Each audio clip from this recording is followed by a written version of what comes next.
secret and that I gotta keep it. But I want the lights on, yeah, I want the lights on. And I don't wanna run away anymore. Leave the lights on, leave the lights on. I know that it's a secret and that I gotta keep it. But I want the lights on, yeah, I want the lights on. And I don't wanna run away anymore. Leave the lights on, leave the lights on. I know that it's a secret and that I gotta keep it. But I want the lights on, yeah, I want the lights on. And I don't wanna run away anymore. Leave the lights on, leave the lights on. I know that it's a secret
Lately I've been feeling like a renegade, somebody save me. Standing in the midst of the crowd, but nobody sees me. Shouting at the top of my lungs, but nobody hears me. All in the name of love, look what you made me. I've been praying for the rain to fall, watch me down.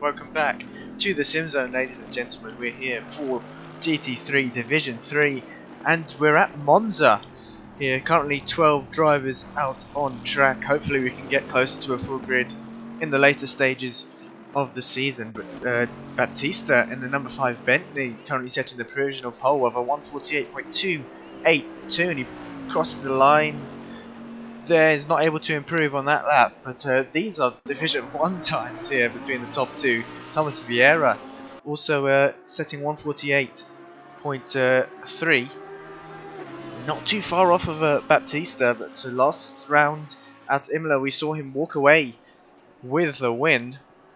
A very comfortable lead he had And he's currently leading the championship on... let's double check. Yeah, he's currently leading the championship with 61 points. SVV Miss Santos is second in the Mercedes. Where is he out of track? There we go, on the Mercedes. About to cross the line now. Let's see if he can improve. Mercedes has a dominant car out on at Monza. He does improve there, but not enough to gain a position. Now we've got the number 15 car about to cross the line. Lager there, 1 second off of the provisional pole, not able to improve. Now we've got 2 cars rounding off the Parabolica here. Who is that? It is, I think that's Shum. No, it's not Shum. I can't see who that is actually. 666, I think it's Tord. Yes, it is in the 666 Lamborghini. 7.8 seconds off of the provisional pole time there. But Thomas Vieira improves his lap time. 148.3. Oh wait, I think we've had a disconnection actually, sorry. But he does improve anyways. 148.126. Who have we lost? I think it's Baptista who we've lost, unfortunately. I think he had the same issue out last time.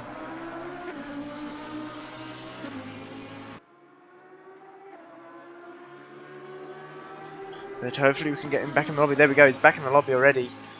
And now into P2.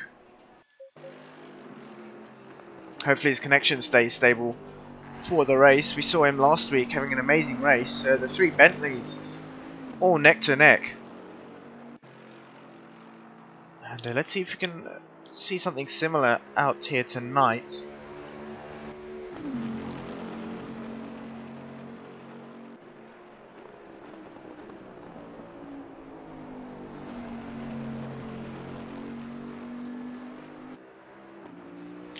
Now, Lager about to cross the line, 1.2 seconds off. Is he able to improve? He does, and it's super close at the top now. Top 4 within a second here. W reserve, so he's not able to set a lap in this qualifying session here. Thomas Vieira into the pits.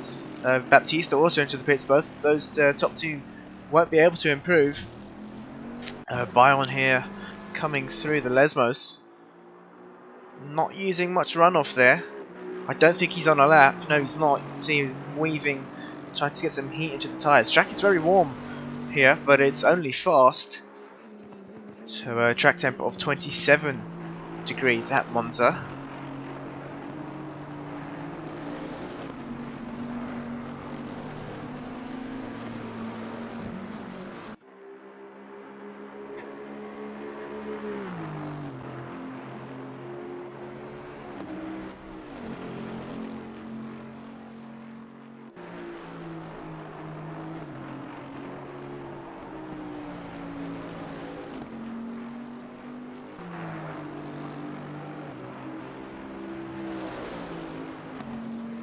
And we've got Mr. CJ and Kenny saying good luck to all drivers. Kenny also saying top 2 are rapid, definitely. Is Division 1 pace there. But Bion crossing the line. He's got one more chance. Lager, where is he? He's about to approach Parabolica here, currently 8/10 off. Miss Santos in the Mercedes also approaching Parabolica here. Let's keep an eye on Lager. He's just rounding off the final corner now, coming down the start-finish straight.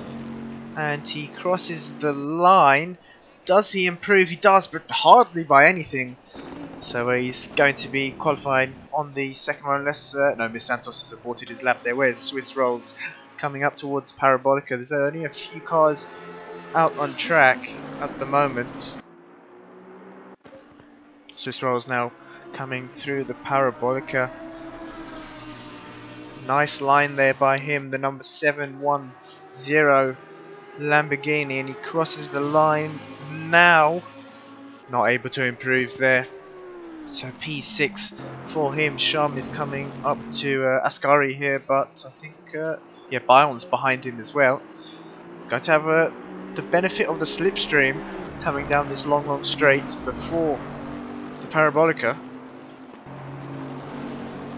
He might be a tad bit too far back though, I'm not too sure.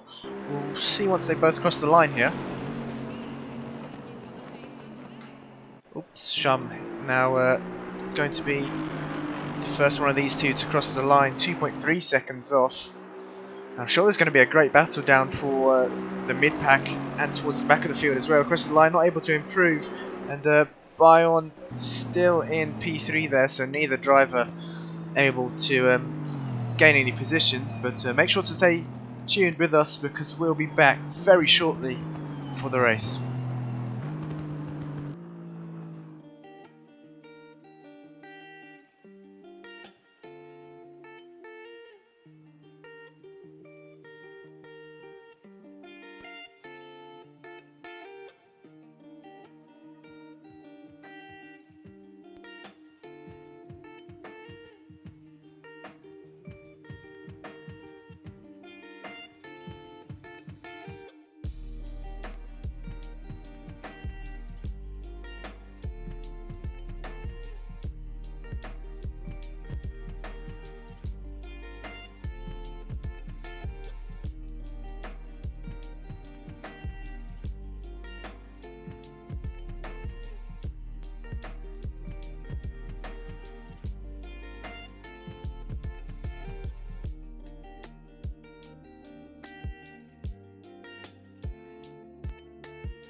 Go then, drivers are just on their full formation now. Mavs in the comments saying I can be there in 5 minutes if that's enough time. You can still join, but you'll be starting in the pits, I believe. But I think you'll still be able to pick up some points here for this round. for those that are watching, make sure to hit the like button and subscribe if you haven't done so already. You've also got a Driver of the Day link for Division 3. Make sure to check that out once we get towards the end of the race and vote for your Driver of the Day. And you can see all the drivers now just heating up their tyres, weaving and riding the brakes to get some heat into them.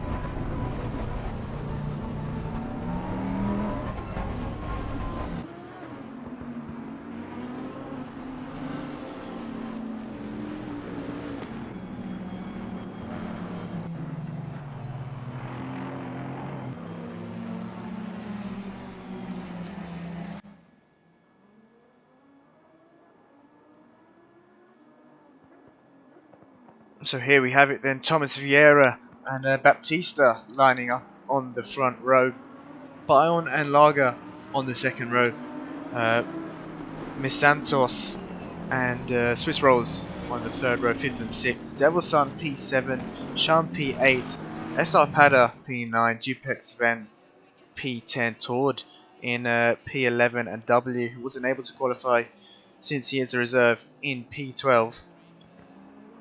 And let's hope we can get Maz in. Got Jared in the comments showing his support for Thomas Vieira, who is currently on pole here.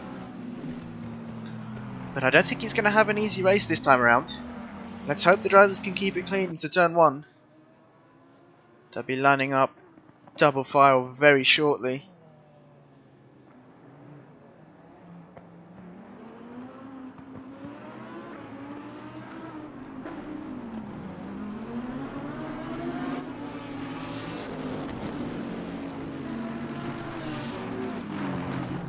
Jared saying how close were first and second in quality. I believe they were separated by just a 10th and a half.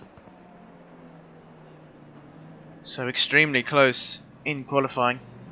And here we go, drivers now lining up side by side, coming through the Parabolica. Oh, there we go. I think that's Mavs in the lobby as well now. That's good to see. We'll be starting from the pit lane, but you can definitely pick up some points here at Monza. Mavs is a new driver to the SimZone. These drivers going to need to leave enough space to each other on the rolling start, just so they have enough time to react coming down into turn 1 under the brakes. We're about to go green here.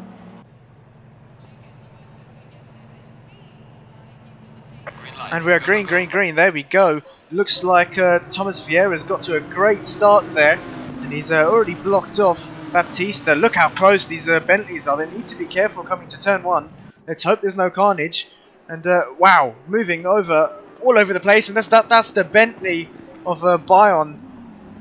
Not abiding to what we said in the briefing, but not a huge amount of contact. I think everyone else has made it cleanly there.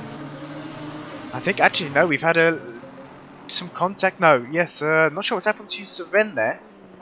I just think he hasn't got the car going off the start. He doesn't have any damage on his car. That's Mavs now exiting the pits, who joined late. But yeah, pretty clean otherwise. And Thomas Vieira's already opened up a 2.6 second lead. Bayon now defending from Baptista.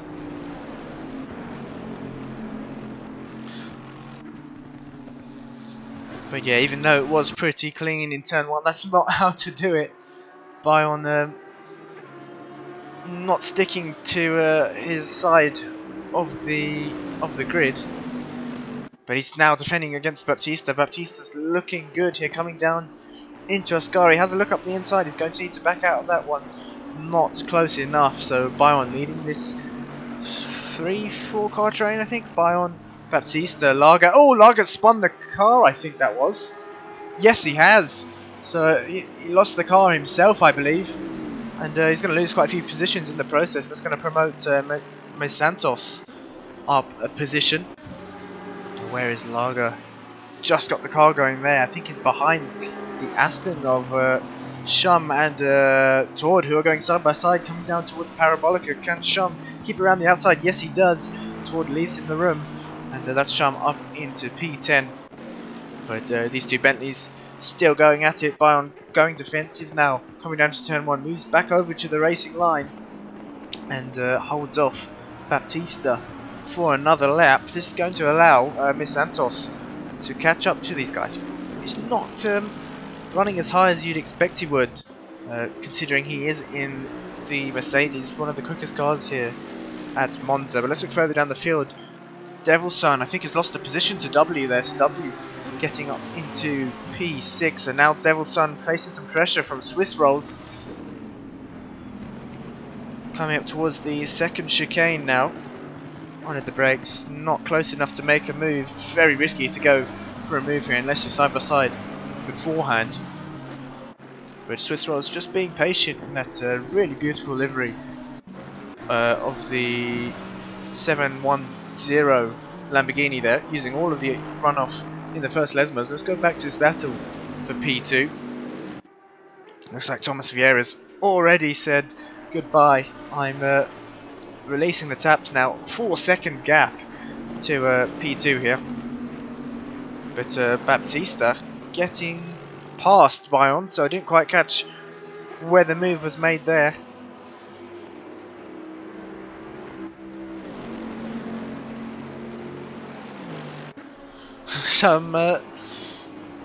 Got some comments saying some poor driving there from Bion. Yes, into turn 1 it definitely was, even after the briefing, but I don't think he caused too much of a collision. He got off lucky with that one, otherwise it would have been quite a big penalty. Let's go down here. The Nissan number 13 of SR Pada is going to be extremely quick down the straight. You can see it's already pulling away from the Lamborghini, but the Lamborghini's got the slipstream now, and I think he's going to have a look down the inside. W having a look down the inside. Is he later on the brakes? Yes, he is. SR Pada leaves him the room, and he's not made the corner there, so he's going to have to take the runoff. He's going to lose a position in the process, almost lose a position. Can Devil's Son get past? He's going to have the inside for this long right fast-hander, and I think W has lost the position. Because of that, he's now in the firing range of Swiss Rolls. He's going to have to be careful here. Using Devil's Son using a lot of curb on the inside there. He's picked up a bit of gravel on exit. That's going to compromise his run, and that's W down the inside, so returning the favour. No, Devil's Son managing to hold him around the outside, but can W get him into the second Lesmos? No, he's going to have to back out that one. Not enough room to get the move done. Is Swiss Rolls going to capitalise on an error that one of these drivers may make? The gap between Baptista and Byron has opened up now, 1.1 seconds, and SR Pad has managed to pull away from these 3 cars behind. Coming into Ascari now, all drivers using all of the inside curb. It looks like the Lamborghini's got the better exit. The Swiss Rolls and Devil's Son look like they ran wide on the exit of Ascari. They might be picking up a track warning for that.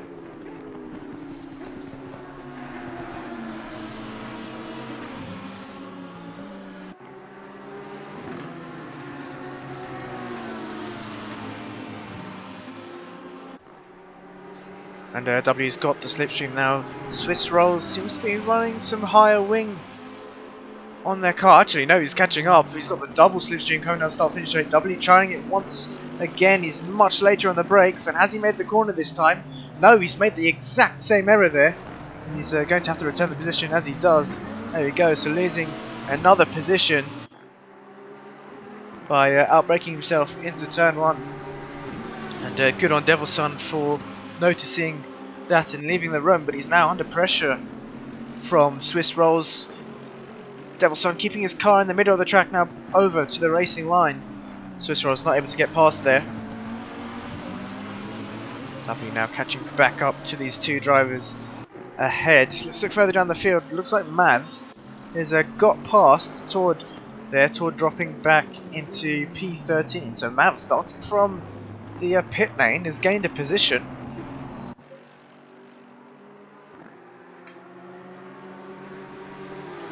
Swiss Rolls now in a sandwich between McLaren and a Lamborghini. SR Padda there in the orange Nissan, you can see just coming through Ascari, but I don't think he's pulling away too much from these drivers in front, behind, sorry. And let's actually get an onboard view from W here.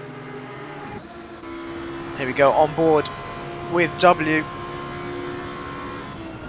Yeah, these drivers do seem to be catching up to SR Padda, using all of the inside curb there. Not many cars can take that inside curb. It all comes down to things like preload on the car. And he's dropped back slightly coming through the Parabolica. It's just within slipstream range here. Last lap was a 151.165, so not the quickest, but we did see him slow down into turn 1.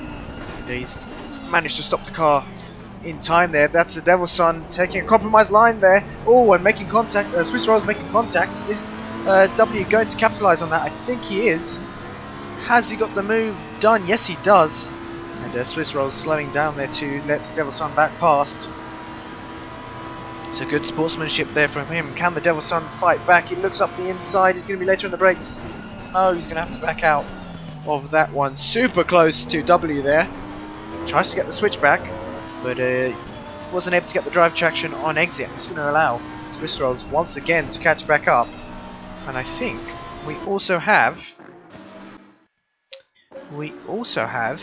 that would be Lager and Shum, who seem to be closing onto the back of these guys as well. Shum is on the back of Lager at the moment. Lager not the best races. We saw him spin out at the start, coming on the exit of Scari actually. And now Mavs catching up to Dupek Sven here. Sven also not with the best start. We've seen him in the GT4s. I think he's much more accustomed to them than the GT3s here. In the Aston, I think he's trying to break the slipstream there from Mavs. But the gap coming down at a rate of knots here. Now on the exit of Ascari. Bentley managing to take all of that inside curb there. But let's go back to the battle for P6. W has opened up quite a gap there.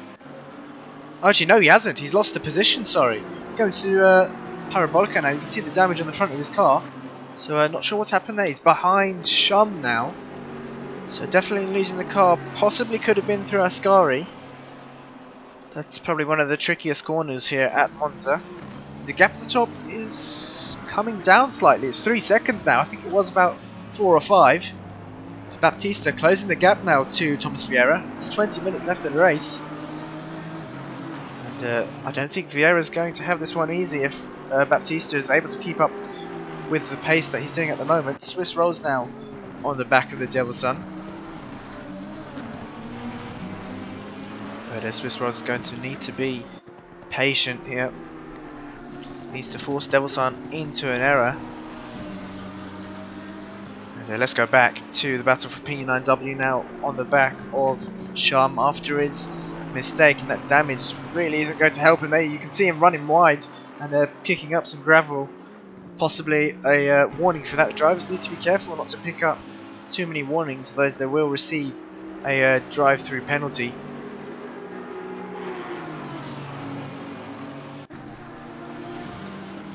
Now coming down towards Ascari. Let's see if W can keep it together here.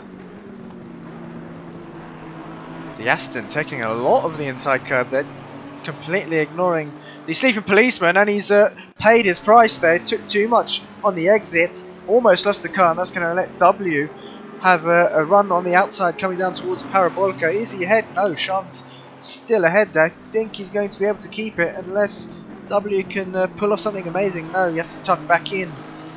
So W still settling for P10. Is he going to have a look coming down into turn 1? You've seen him had a look on the Devil's Son previously, and he's outbraked himself twice. Let's see if he can keep it together this time. Shum going defensive very early on. Is W going to have a look up the inside? He's waiting to the last moment to pull out the slipstream. Try to go for a little dummy there. Shum needs to be careful not to move back over to the racing line. A bit of contact. And nothing major there. Shum still keeping the position, so good defending there from Shum.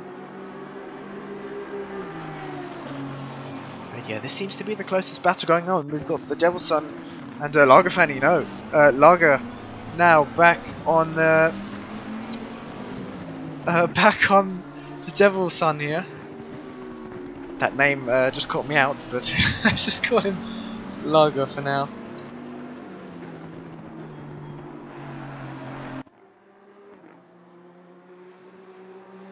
We've got Viper saying Baptista closing the gap. Jared and Mr. CJ also echoing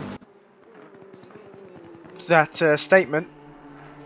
Gap is 2.8 seconds between the top two there. Got a few comments in another language. I'm not sure if that's Dutch, but would be nice if you could speak in English. If you do speak English, and I can read the comments out loud here on the stream. But Lager seems to be closing in the gap now. Not as much as you'd think. Mav's still not able to get past Sven there. Swiss Rolls opening a gap to the Devil's Son now as well.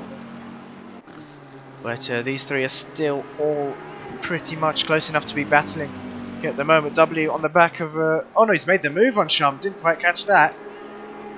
Must have been through the Parabolica then. And Mav's still not close enough to make a move coming down into turn one. Is Shum going to look back for a move? Oh, he's right. It's way too late there. And W taking evasive action, having to take the exit. And a very good reaction from W to avoid that. And Shum needs to be much more careful coming into turn one here. The gap at the top increased back to 3 seconds, so Thomas Vieira managing the gap slightly. Let's go back to this battle. Devil's Son now under pressure from Lager. He got loose on the exit of the first Lesmos there. And let's see, he's kept it together through the second. Lager using a lot more runoff, and that's going to help with his exit speeds here. Coming down towards Ascari, he's glued to the rear bumper of the Devil's Son. Devil's Son moving back over to the racing line. Lager having a look up the inside. Is he going to be later on the brakes? No, I think he's going to have to back out of that one. The McLaren with the superior straight line speed there, managing to hold off the Bentley number 15. And they're catching up once again to Pada, who hasn't been able to open a huge gap here. So he needs to be careful. Mav's now within 3/10 of Dupex, who's run wide on the exit of Ascari. And he's going to pick up a warning for that one, definitely. Unless he's lifted it off, which I don't think he has. So you can see trying to break the slipstream there. Halfway into the race now as well. 15 minutes left. The gap at the top has slightly come down. But will 15 minutes be enough for Baptista? We shall see. Now Devil's Son still defending his line, coming to turn one once again, taking a compromised line. But Lager not able to capitalise on that. Devil's Son doing a good job at defending. Going to be losing a lot of time to Swiss Rolls.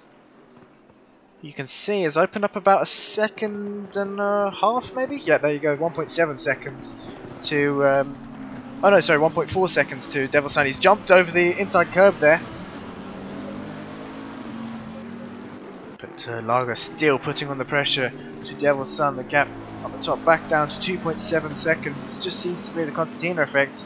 Jumping between 2.7 and 3 seconds. Now we're here. 3-car battle. The McLaren once again getting a bit loose on the exit of the Lesmos.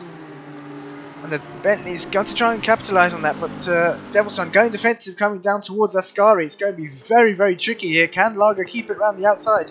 He's got the move done even before the braking zone. So a good move there by Lager. Just focusing on his exit, and he's got the job done even before they reach the corner.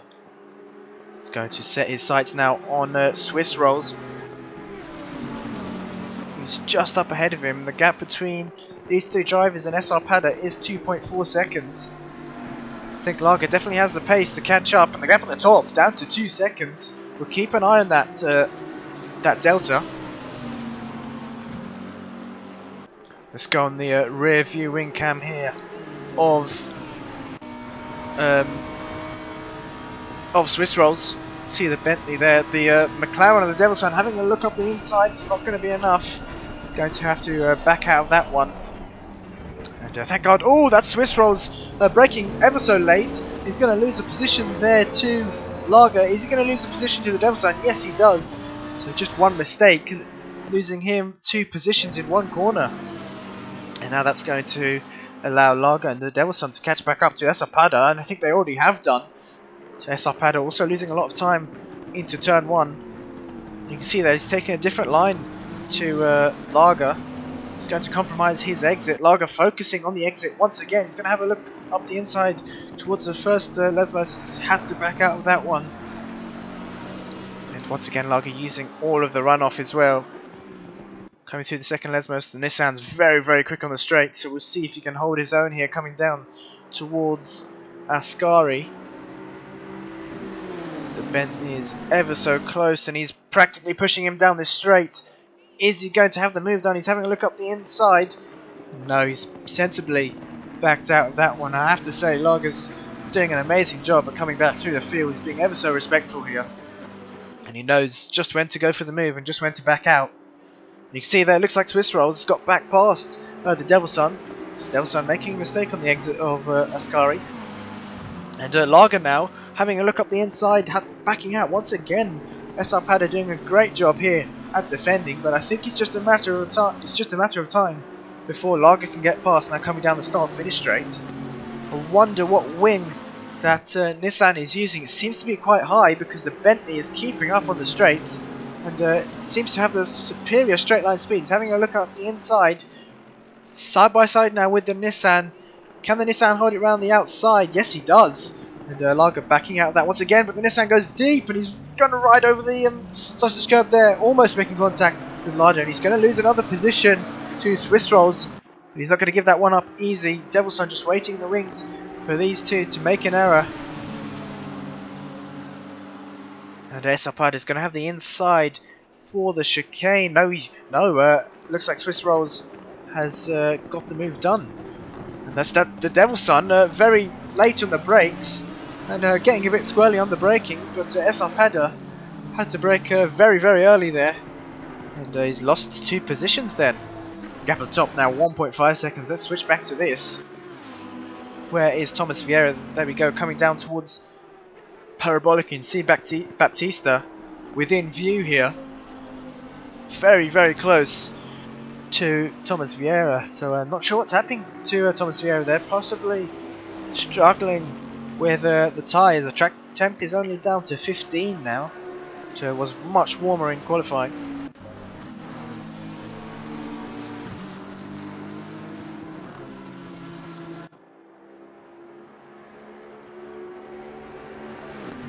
There we go, Devil's Son trying to break the slipstream, coming down the back straight here.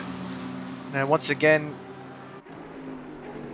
move the car to the middle of the track, but the Nissan is seems to have the superior straight line speed over the McLaren here. I think he's not got the best line through Parabolica though, but there you go, Devil's Son once again trying to get the slipstream of the Lamborghini in front, and as a result breaking the slipstream behind him. Assetto not opting to follow directly, now he is. But there you go in the background, W and Shum seem to be closing in ever so slightly. The gap between the top two, 1.3 seconds now. Inching closer every lap is Baptista. You can see how much more exit curb he used there on the exit of the second Lesmos. We've got a flash of the lights from Thomas Vieira. I think they have a back marker in front of him. That would be Tord, but he's a bit too far in front at the moment, and the best place would be to give the position to let these drivers through on the straight. There we go, I think he's doing that now. Yes, he has. And neither of these two front runners going to lose any time as a result. So good driving there from Tord, but Devil's Son now defending from Assetto. Bit of a wiggle on the exit of the Lesmos from Pada again. I think this is where we're going to see a lot of the drivers struggle. The Lesmos and Ascari. The Nissan a bit too far back to make any moves yet. He needs to focus on his exit. Both of those drivers not taking enough entry curb, and then McLaren, you saw there, got a bit loose in Ascari, and it's compromised his exit. Nissan staying in the slipstream, going to move out at the last moment here. Coming out towards Parabolica, Devilson going defensive, and SR Pada. Both drivers just making slight contact under braking, but SR Pada not able to make the move. Let's go back to the top two now. The gap is under a second. Thomas Vieira is losing so much time to Baptista. 7.5 minutes though, it's not a huge amount of time left to make a move. And I'm sure Thomas Vieira is going to do everything he can to defend. He's got very sideways there on entry, and that's allowed Baptista to close right on the back of him, taking a lot of the inside curb into the second Lesmos. But Thomas Vieira now, for the first time this season, is going to have to go defensive after leading the race. Moves back over to the racing line. Baptista's not able to get the move done coming into Ascari here. But Vieira needs to be careful. You can tell he's pushing the car as hard as he can to pull away from Baptista, but it's not working here for him. And going extremely defensive coming down towards Parabolica. And can Baptista? No, Baptista's caught the grass on the outside. He's going to lose some time as a result. It's going to give... Oh, he's hit the wall there. And that's really not going to help his race. Vieira's going to have some breathing room now. And I don't think Baptista is going to be happy with that. Lost the car on his own. 4 seconds. And yeah, it's not going to be great for him. 6 minutes now. Will it be enough time? I think it's going to prove difficult here for Baptista now. Just one slight error. And that's what happens. The damage isn't going to help in his favour either. Let's go back to this battle. SR Pada still can't get past Devilson. Devilson doing a great job at defending. He runs wide through Parabolica. Can Pada get the inside? Oh, he jumps over the sleeping policeman on the exit as well. And both drivers side by side now. I think Pada's going to have the better straight line speed coming down towards turn 1. Can the Devilson look back at a move? Pada going very defensive. And this is allowing W in the background to catch up once again. But I think Pada has got the move done. Yes, he has. Pada up into P7. Devilson down into P8 there. Good move there by Pada. W now not too far off these guys. The Delta says 2 seconds. It looks to be about that actually. And, let's see if the Devilson has anything in his locker to respond to that move. He seems to have got the better exit there, coming through the chicane. Takes a nice late apex coming through the first Lesmos. Uses all of the exit curb, and in comparison, SR Pada not using much at all. Will that help his run coming down towards Ascari? I think he's a bit too far back at the moment. Let's see. Camera angle doesn't do it justice here.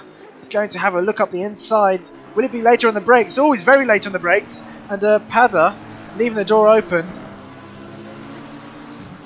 And I don't think he really expected that from Devilson. So a very good move there by Devilson. Back up into P7. But look how close W is now. The gap up top, 5.3 seconds. So I don't think Baptista is going to be able to close the gap. And Thomas Vieira, to his luck, is going to hold on to P1 unless he makes a catastrophic error here. But let's go back to these three even. SR Pada, Devilson and W. So Devilson still holding on to P7. He's going defensive, keeping the car in the middle of the track. Now he's moved over to the right hand side. And he needs to hold his line here. Nope, he's quite slow under braking there. I'm not sure what happened. But W now right at the back of this battle. Devilson still holding on to P7. SR Pada now under pressure from W. Will he be able to hold on? Bear with us one moment.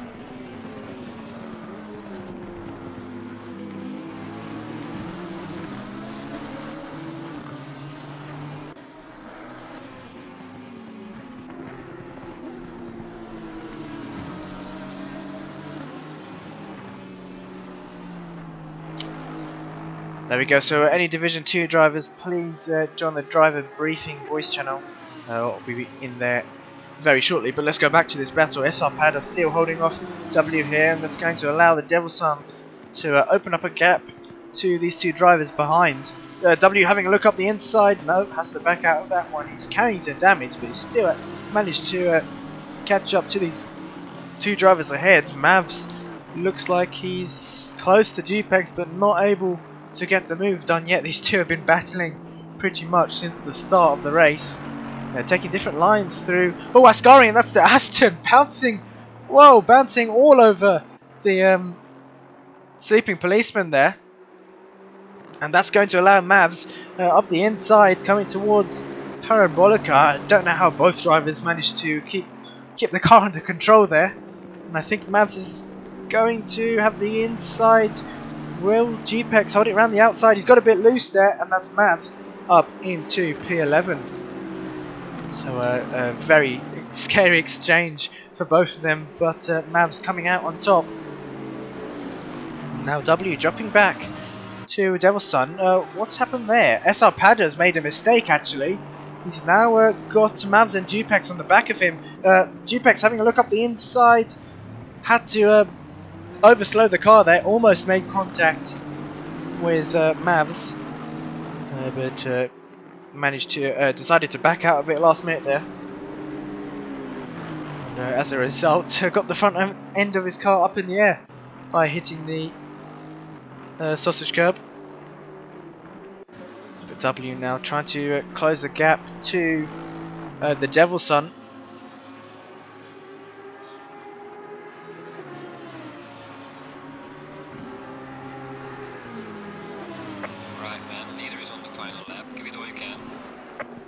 Devil Sun once again putting the car in the middle of the track, trying to break the slipstream to the Lamborghini. The gap at the top, 7.4 seconds. And oh wait, I didn't catch that actually. Thomas Vieira's made a mistake.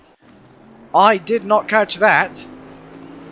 Not sure what's happened there. Got Jared saying in the comments, easy win for Thomas. No, it's not anymore. He's got quite a lot of damage on the front of his car, so he's obviously lost the car somewhere. And he's down in P3 now, so Baptista up into P1. Can Thomas Vieira catch up now? This is the last lap. And he's got too much of a gap to close to Bayon there in P2. So a shame for Thomas Vieira there. I'm not sure what happened.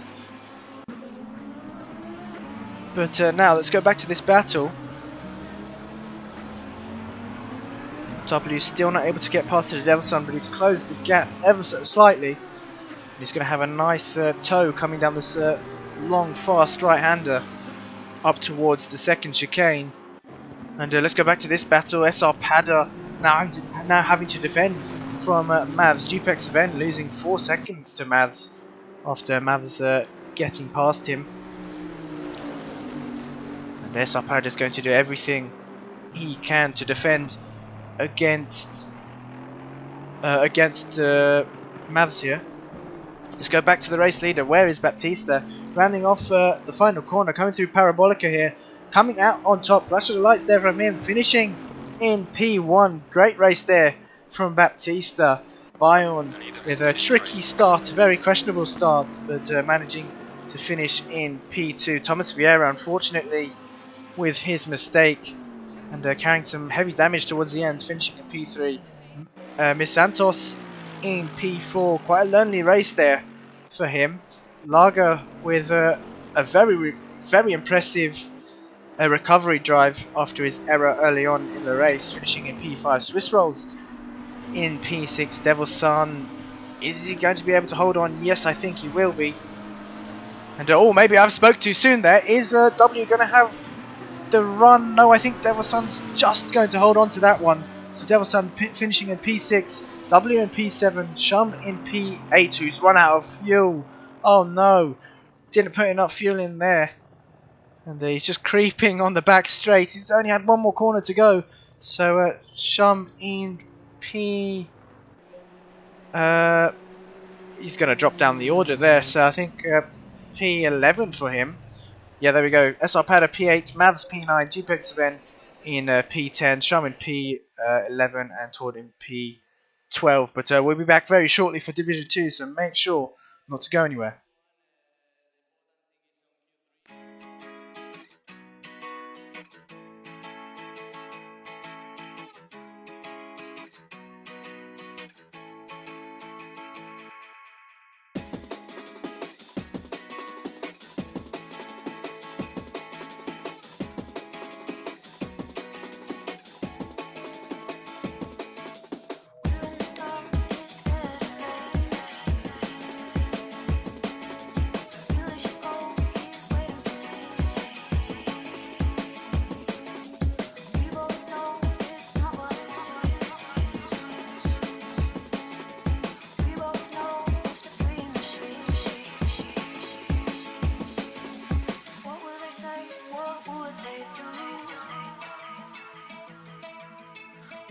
Trouble if they knew.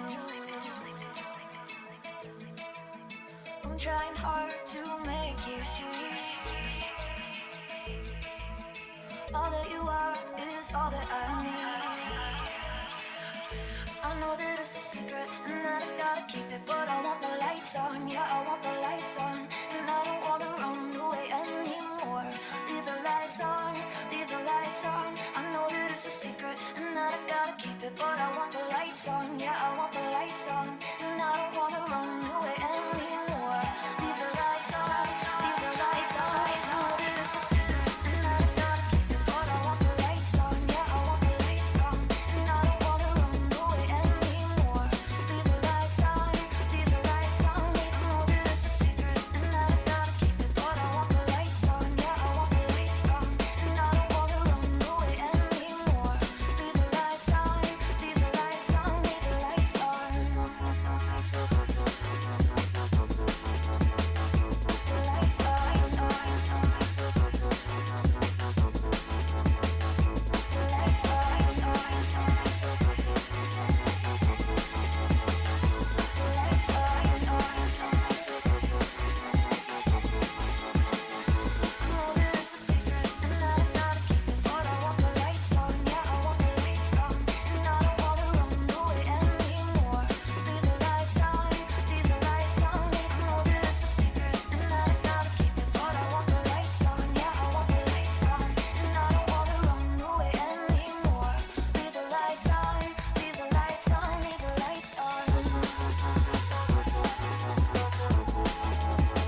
Lately I've been feeling like a renegade, somebody save me.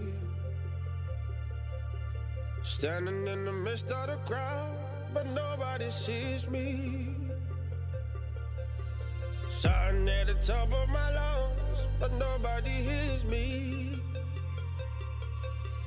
All in the name of love, look what you made me. I've been praying for the rain to fall, wash me down so I reborn. Open heavens, let it pour. You can love me again, again, again. You better love me again.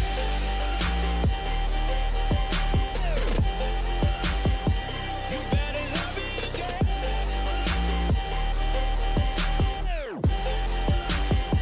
You better love me again.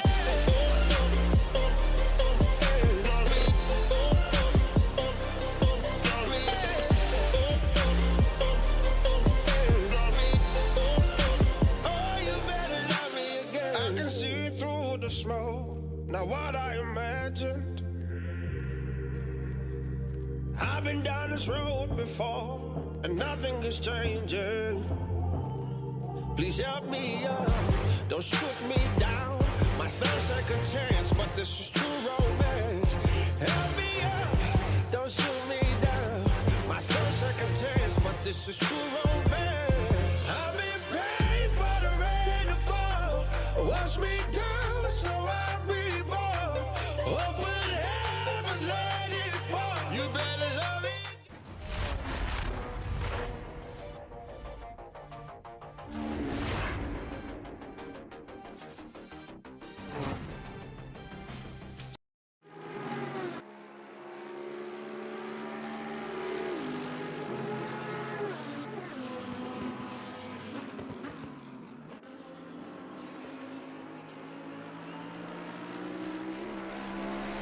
Welcome back to Monza here, and we are here for Division 2. Just saw Division 3 not long ago, and let's actually bring up the Drive of the Day results for Division 3. There we go then, Thomas Vieira taking Drive of the Day, Baptista with 2 votes, W with 1 vote, Bion with 1 vote, and GPEX Sven with 1 vote. But I think my vote, it would have been Thomas Vieira, but unfortunately made the mistake, and I think possibly would have had to give it to Lager, who made it through, back through the field. But yeah, nonetheless, all drivers did an excellent job. Devilson and Swiss Rolls, yeah, W as well. I mean, everyone did an amazing job their last race. But we'll have another Drive of the Day vote for Division 2. Should be up in the comments once we get some more comments rolling in. The bot will ping it up once again. But yeah, currently in qualifying, 7 minutes left. And 15 cars out on track at the moment.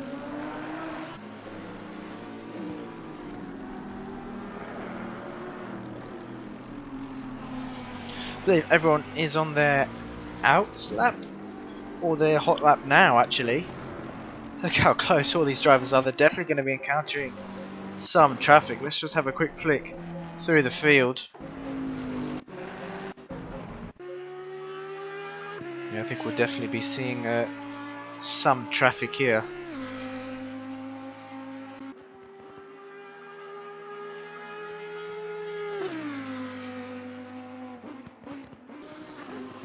But let's get a quick look at the standings from last round. Just bear with me a second.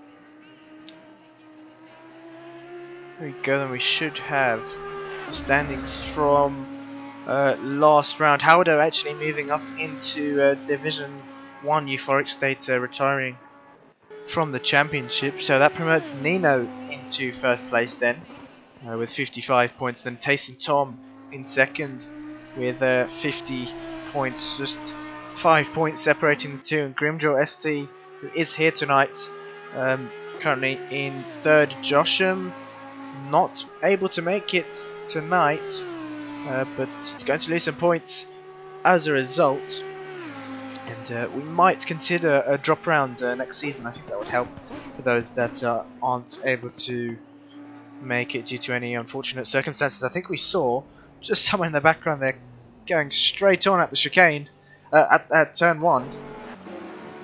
I think that must have been Grimjaw, who's actually returned it to the pits now. But Tayson Tom currently setting the provisional pole here. That bodes well for the Ferraris. Even in Division 1, bodes well for them, but only a 149 we saw in Division 3. 148, nearly into the 147s. Track does seem quite similar. All the conditions, track temp is 27 degrees, no cloud coverage here, and also fast. So I'm sure we'll see some of these drivers knocking their times down. Nino Tobin in the Porsche, putting it in P3 there, just 1.8 tenths off of Tayson Tom. Will we see Grimjaw going back out? Yes, he is. And Hoshi there puts it into P3, so jumps Nino Tobin. And look how close it is in qualifying at the moment. Unbelievably close with the top 5 there, all within. Oh, I say that, and Tayson Tom just improves his time. 148.903.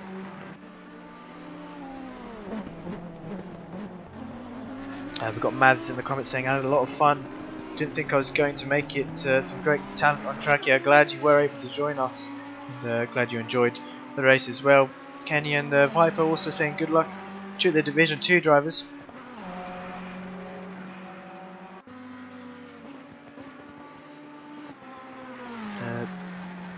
Yeah, let's see who's about to cross the line here. No one actually. We've got 2 drivers coming up towards Ascari SMT Zaloba in the 73 Bentley. Let's see if he's up on his time here. Unfortunately, there's not much on console for us to tell. I think we can go on board with him, but I'd rather not do that for qualifying. So yeah, these two drivers will be SMT Zaloba and the Porsche of Nino, who's going to benefit from having the Bentley in front of him. It's going to give him a slight slipstream. He's taking a nice tight line there through Parabolica. Not running as wide as you'd think he would, but he's trying to keep in the slipstream of the Bentley. Where does he place? No, wasn't able to improve his time there, so still currently sitting in P4, and I don't think he's going to have an easy time in the Porsche here out at Monza. Hoshi there, putting it into P2 with a 149.5. There is Grimjaw rounding off the Parabolica. Then I'm not sure if this is an outlap or not, but we will see once he crosses the line. Crosses the line now. Has he improved? No, he hasn't. So I think that was his outlap there. Who else is about to cross the line? 255 car of Diff. Puts it into P9, so improves his time there. Good lap from Diff. The 413 car, 433 car of Dimmer just crossing the line. Puts it into P6. 1.2 seconds of the provisional pole time. We've also got the 97 car of SVV KC, who puts it into P8 there. We saw him having a great battle out at Imola with a few other drivers. Actually was stuck behind Diff, who held him off for the majority of the race. But he's able to qualify now, as he is a regular driver here. The 26 car now crossing the line, I believe. Where's the 26 number? There we go. Kettle not able to improve there, still sitting in P13 in the running the 26 Mercedes here. Tyson Tom putting it into the pit, so he won't have another chance to improve. Hoshi coming through Ascari here. Let's see. Oh, there's a car gone off in front of him. That's the Bentley of Zaloba, I think.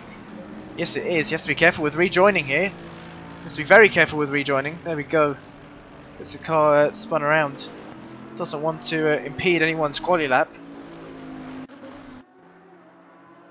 But where's Hoshi coming, rounding off the final corner now? Oh, that's Nino Tobin putting it into P2 there.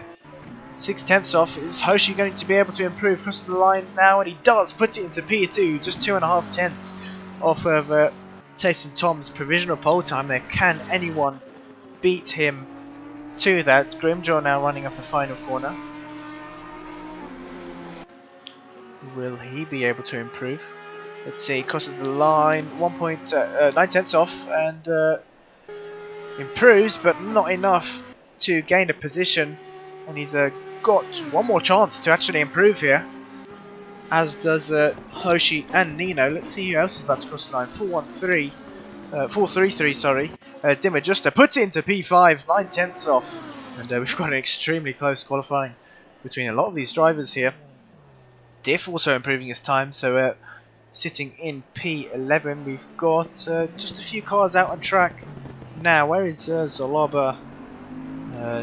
Coming through the second chicane there. We've got the number 19 car. Nino is the first car out on track. We've had another spin from a driver. I think they're returning to the pits.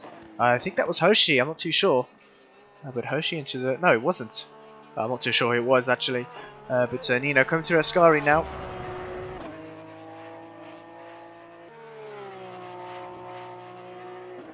Let's see if he's going to be able to improve on this lap. Just 6.5 tenths off of Tyson Tom, and about 4 tenths to Hoshi, rounding off the Parabolica.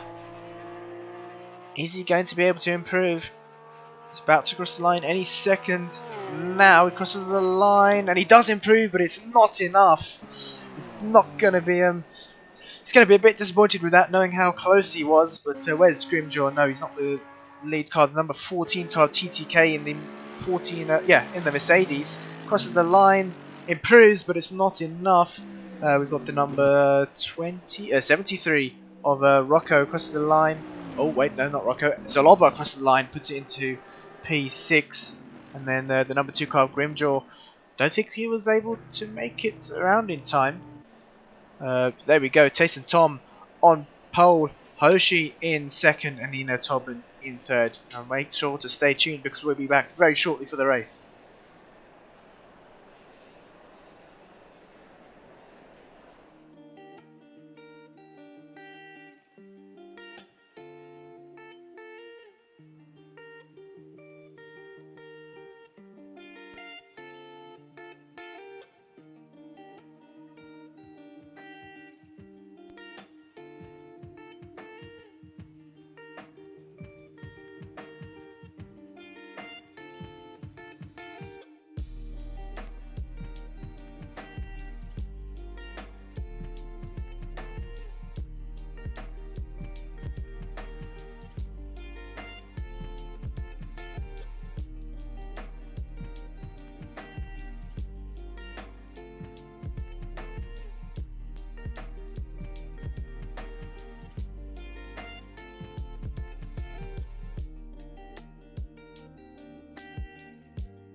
There we go then, drivers are on their full formation lap. Track is a bit warmer than it was in Division 3, 16 degrees, but I'm sure it'll go back down as you get later on into the day.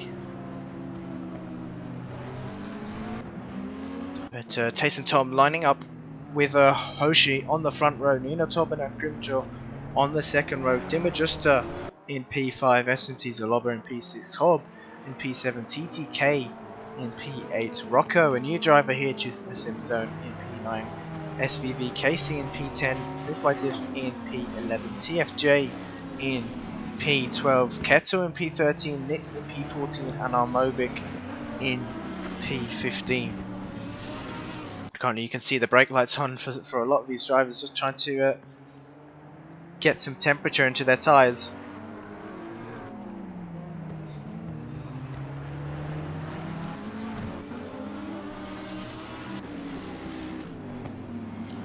The trick is to try and get your pressures to as close as 28 PSI as possible, just to get those extra few kilometers per hour down the straight. And we've got Grimjaw's hazards on. for the formation lap. Let's hope he remembers to turn them off.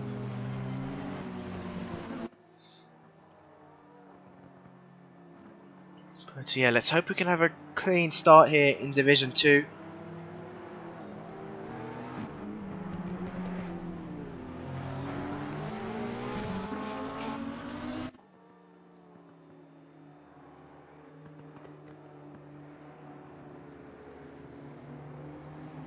Swiss Rolls in the comments saying Division 3 was good fun. Now let's see how it's done.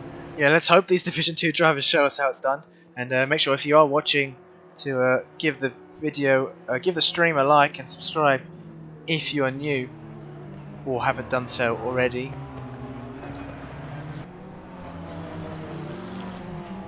But yeah, Monza not the most difficult of tracks, but it's difficult in the sense of finding time. I think that's where a lot of these drivers do struggle.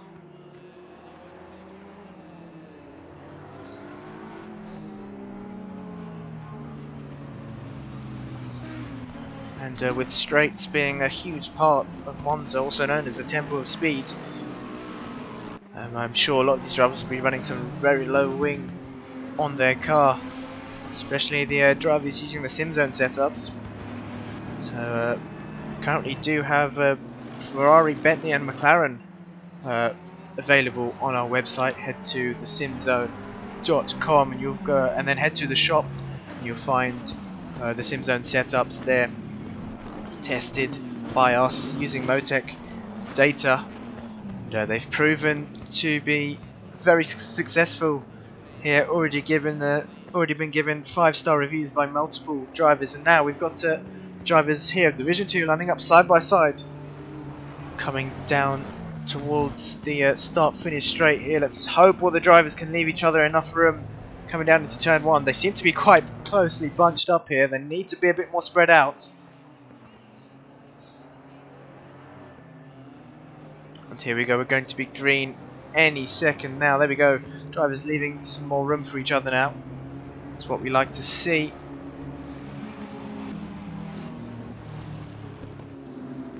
And we're green, green, green. Let's hope all these drivers keep it on their side of the track. Yeah, it looks to be already much more cleaner than it was in Division 3. All the drivers staying on their side of the track. Let's see into turn 1. Going to be braking, need to be braking early. I think there's a Bentley on the grass as this KC, but oh, there's a McLaren having to take the runoff there, and Mercedes also. I think that is TTK. Oh, there's been contact with the Bentley, with the 2 Bentleys, I think. And who is that? That's SMT Zaloba losing out. But apart from that, I think everyone else has made it through cleanly. And Taste and Tom losing the position to Nino. So Nino up into P1, Taste and Tom in P2, and that's Grimjaw in P3. They've also got the Lamborghini of DeHuisRocker right behind them, and Hoshi having a look up the inside, but he's lost quite a few positions off the start. But it's okay to lose positions. You'd rather be cleaner off the start than make a mess. And looks like the Bentley of KC went a bit too wide on the exit of Parabolica. That's going to compromise his run. He's got the Lexus of he's lost the position to Rocco there. But look how many cars there are here with the Nissan of TFJ right on the back of this pack. No, Nit is in it as well. Actually, no, he's dropped back slightly, has Nit, but TFJ right on the back of this pack. He's had a look up the inside, coming towards Ascari on Kettle, but he hasn't been able to get the move done there. Now Nino in the Porsche leading the race. Tasty Tom not getting the best start there. He's struggling to keep up with the Porsche at the moment. Grimjaw all over the back of him in the number 2 Audi. So I'm sure we'll be seeing a great battle for a P1 here, even the last podium spot, because Hoshi and TTK are quite close behind. Cobb also joining in on this battle. I think DeHuisRocker's made a mistake. What's happened to DeHuisRocker? He's dropped down a few positions, got some damage on the front of his car. So possibly a spin somewhere. It must have been in Parabolica then. But now under the brakes, coming down in turn 1. He's braked way too late there. A very late lunge down the inside, but he's had to back out of that one. And surprisingly didn't make contact with anyone. So he got the car stopped just in time, but they're looking to get past Diff here. Diff up into P9, which is quite respectable, but he's got DeHuisRocker and TFJ, two very, very quick cars on the straights behind him.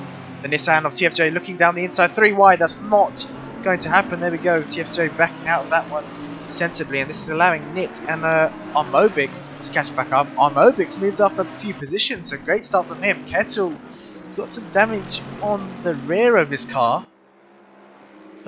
Usually we see it on the front, but some on the rear this time. He's dropped back into P14. Still having a great race here, and that's Zaloba down the inside, very late on the brakes, and actually made the move stick. So good move there from Zaloba. And we see at the top now Taysom Tom managing to close the gap to Nino now. The gap's 7/10. And Grimjaw's lost a bit of time to Taysom Tom. I think that's given him the breathing room, so Taysom Tom can now focus on what's ahead of him. And here we see he's catching up to Nino here, so we're going to see a 3-car battle for the lead.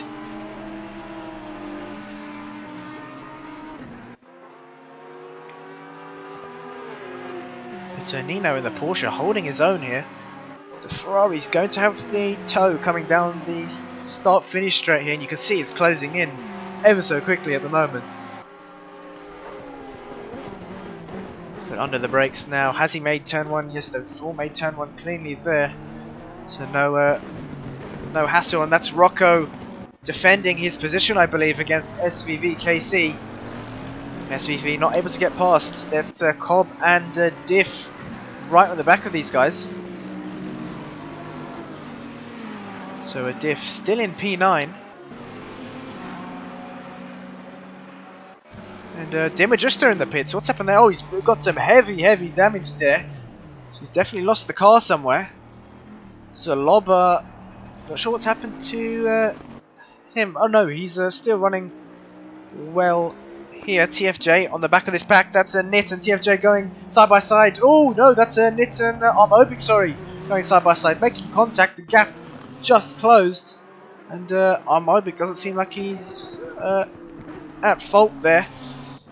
But we didn't quite catch what happened. Nit has to be careful. Look at that heavy damage that the guy waits for Zaloba to get past, and then continues. We've got back to the lead. Nino's losing so much time there to Taysom Tom. Grimjaw's made a mistake. He's jumped back to these two drivers in front, but the Porsche, surprisingly, holding its own here at Monza. Nino's going to have to be defending very early on in the race now. And the Ferrari power is going to help Taysom Tom down the straights. Nino trying to break the slipstream there, but I don't think it's really going to help at all. Taysom Tom is following him exactly now, under braking into turn 1. Not close enough to make a move though. Taysom Tom possibly running a bit more higher wing on that car. And I'm sure if he was running the SimZone setups, he would be perfectly fine in overtaking that Porsche. Let's go back to this battle for P5 here. Rocco losing a position to TTK, so TTK up into P5 then. Rocco down into P6. KC just waiting patiently on the back of these guys once again. Cobb has lost some time. He's now oh, he's lost a position to Diff. So Diff up into P8, making the position on Cobb. Cobb having a look up the inside, but has to back out that one. That's TTK. Having to take the slip road there, but he's possibly going to pick up a warning for that. And KC getting very loose on the exit curb, but managed to keep the car together. I think that's Diff. There's some connection issues there in the background. The gap at the top about 7/10. Taysom Tom not able to close in enough to the Porsche. Up to 1 second now, so Nino managing to pull away once again. Nit now into the pits. I assume that would be to repair his damage.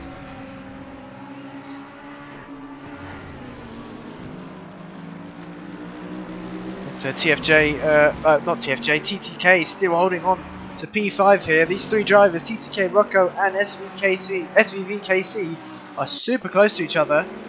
Diff losing a bit of time. Oh no, he's dropped Cobb actually, so Diff pulling away from Cobb. I think Cobb must have made a mistake somewhere. Now he's looking to catch up to this battle ahead. Let's go on board with SVV Casey managed to get past Rocco, so Rocco down a position into P7. And Diff is catching up very, very quickly at 1.7 seconds to these drivers in front. It was about 2.5. And that SimZone setup helping him quite a lot here. TTK doing everything he can to defend against these two drivers behind him. Let's go on board with Rocco. Let's get a nice view of this battle from behind. Oops. There we go then. On board with Rocco in the Lexus into the second chicane now. Oh, that's TTK losing the position there. I'm not sure if there was contact made. I don't think so. I think he just lost the car there. But we'll get confirmation on that. I'm not too sure what happened there actually. Let's hope TTK can get it going once again. Where is he? He's now just got it going, waiting for the cars to get past there. Oh, he's got some heavy, severe damage on the front of his car, and I think he did just lose it on his own. So it's really unfortunate for TTK there. No, that's not what we wanted to see. Nitz is still in the pits. And he should really come back out once he's repaired his damage in a hope to pick up some points here. But the gap at the top still about a second. Tyson Tom not able to catch up here. Nino doing an amazing job. An outstanding performance since the start really, but there's 20 minutes to go, and we saw, like in Division 3, Thomas Vieira is leading the race until the last few laps, where he made a mistake in the Ascari chicane and dropped down to P3. So anything can happen in racing, and Nino just has to stay composed here and keep looking at what's ahead of him, trying not to overdrive the car will help him. But you can see in the background Grimjaws, how many seconds is that? 2.3 seconds to these two, so the gap's still about the same what it was after the first couple of laps then. TTK now into the pits to repair his damage. And I'm sure SVV Casey would have returned the position if he knew he was at fault, so I think TTK did lose the car on his own then. But make sure to vote for your driver of the day. There is a link in the comments for Division 2. And Nit's still in the pits, so I'm not sure if he will be going back out, but let's hope he does. So he'll at least be able to pick up some points tonight. And likewise for TTK, but I'm sure TTK is still repairing that severe damage he had on his car. Yeah, not much action. Oh, that's TTK out of the pits now with a stop-go 30. That's not great for him. One disaster to the next. And that's going to drop him quite a few positions then. He's possibly going to lose. He's definitely going to lose the position to Keto, I think. But Dimajustra is too far back. We shall see if my predictions are correct, but yeah, I don't think that tower's updated. The gap at the top now, these two still going at it. Seems to be the closest battle on track at the moment. The other drivers seem to be a bit spread out.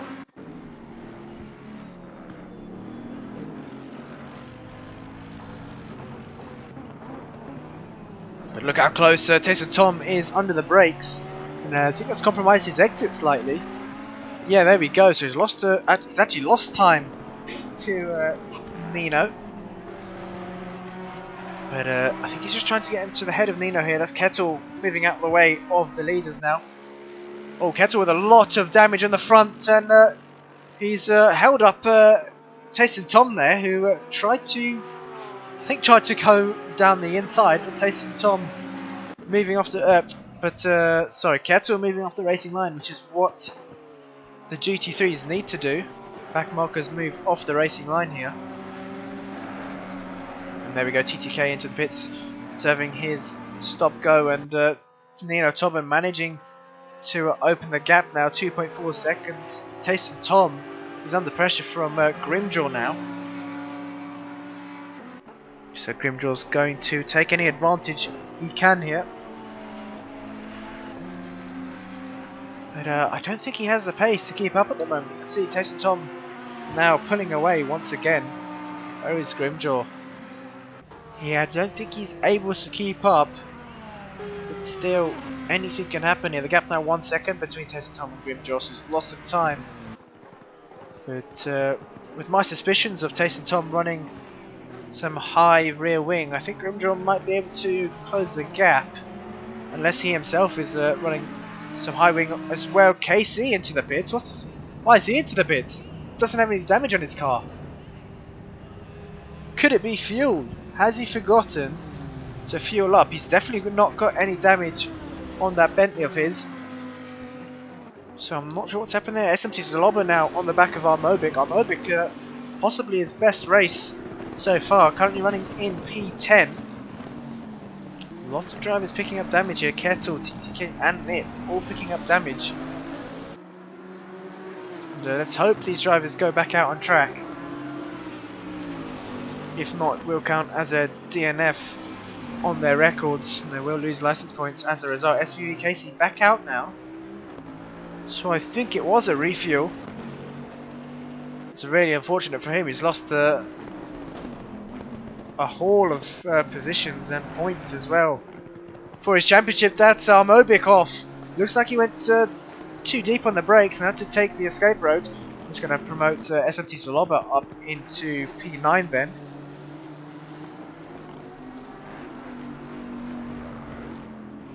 Top three still pretty close to each other. Tayson Tom slightly closing in that gap.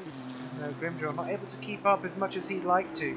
1.4 seconds now to Tayson Tom. TTK still in the pits. Kettle now is back out. Good to see him continuing. That's exactly what we like to see here.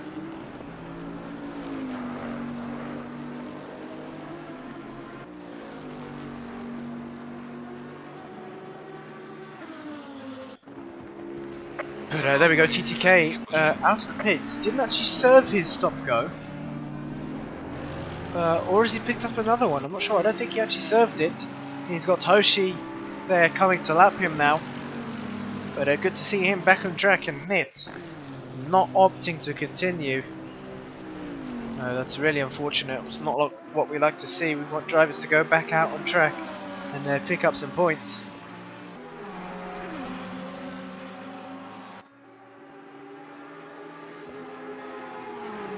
Grimjaw now closing back down onto Tayson Tom, and likewise Cobb closing back onto Diff, who's actually in P6. Can't remember where he qualified. I think it was P9, P10, I'm not too sure. But he's up into P6 now. And let's see if he can hold off Cobb here. Cobb looking strong in the Lamborghini number 7. But will he be able to get the move? He's not close enough coming into Ascari. And we know Diff is a defensive master here. We saw him out at Imola defending against 3-4 cars for pretty much the majority of the race. So I'm sure he knows what he's doing out on track. He's got the experience with defending. But he doesn't need to yet. Cobb not close enough. Losing some time in the Ascari chicane. 8 tenths now to Diff. But both drivers taking slightly different lines through Ascari. That's Diff a bit loose on the exit. That's lost him some time to Cobb. Cobb's going to have a much better run coming down the start-finish straight now. Is Diff trying to break the slipstream? No, he isn't. Sticking to the racing line. But Cobb, once again, not close enough to make a move. Has a look up the inside. No, he's just showing himself in the rearview mirrors of Diff there. Just making him aware of his presence. But Diff's going to hold on for another lap here.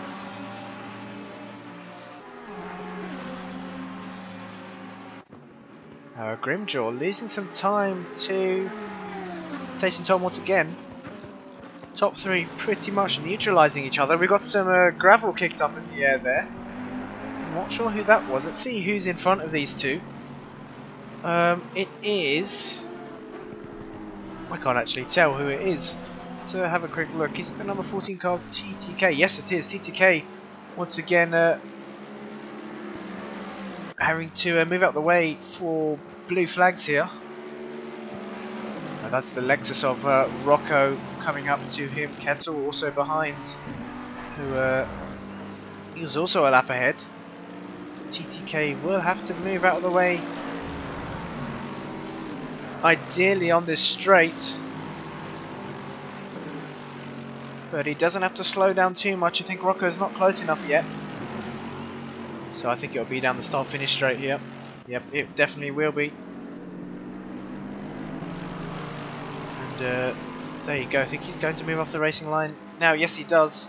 So that's going to allow Rocco past. Let's go back to the battle here for P6. Sniff still holding on. And now trying to break the slipstream coming down the start-finish straight. There you go. Moving back over to the racing line now. And it's actually helped. The gap is over a second after exiting Parabolica. So definitely the Ferrari quicker on the straights here. And the gap at the top is coming down now, 1.8 seconds. Could we see a late battle for the lead? We've had a retirement there, that is it. Yep, that's what we expected. But unfortunate for him.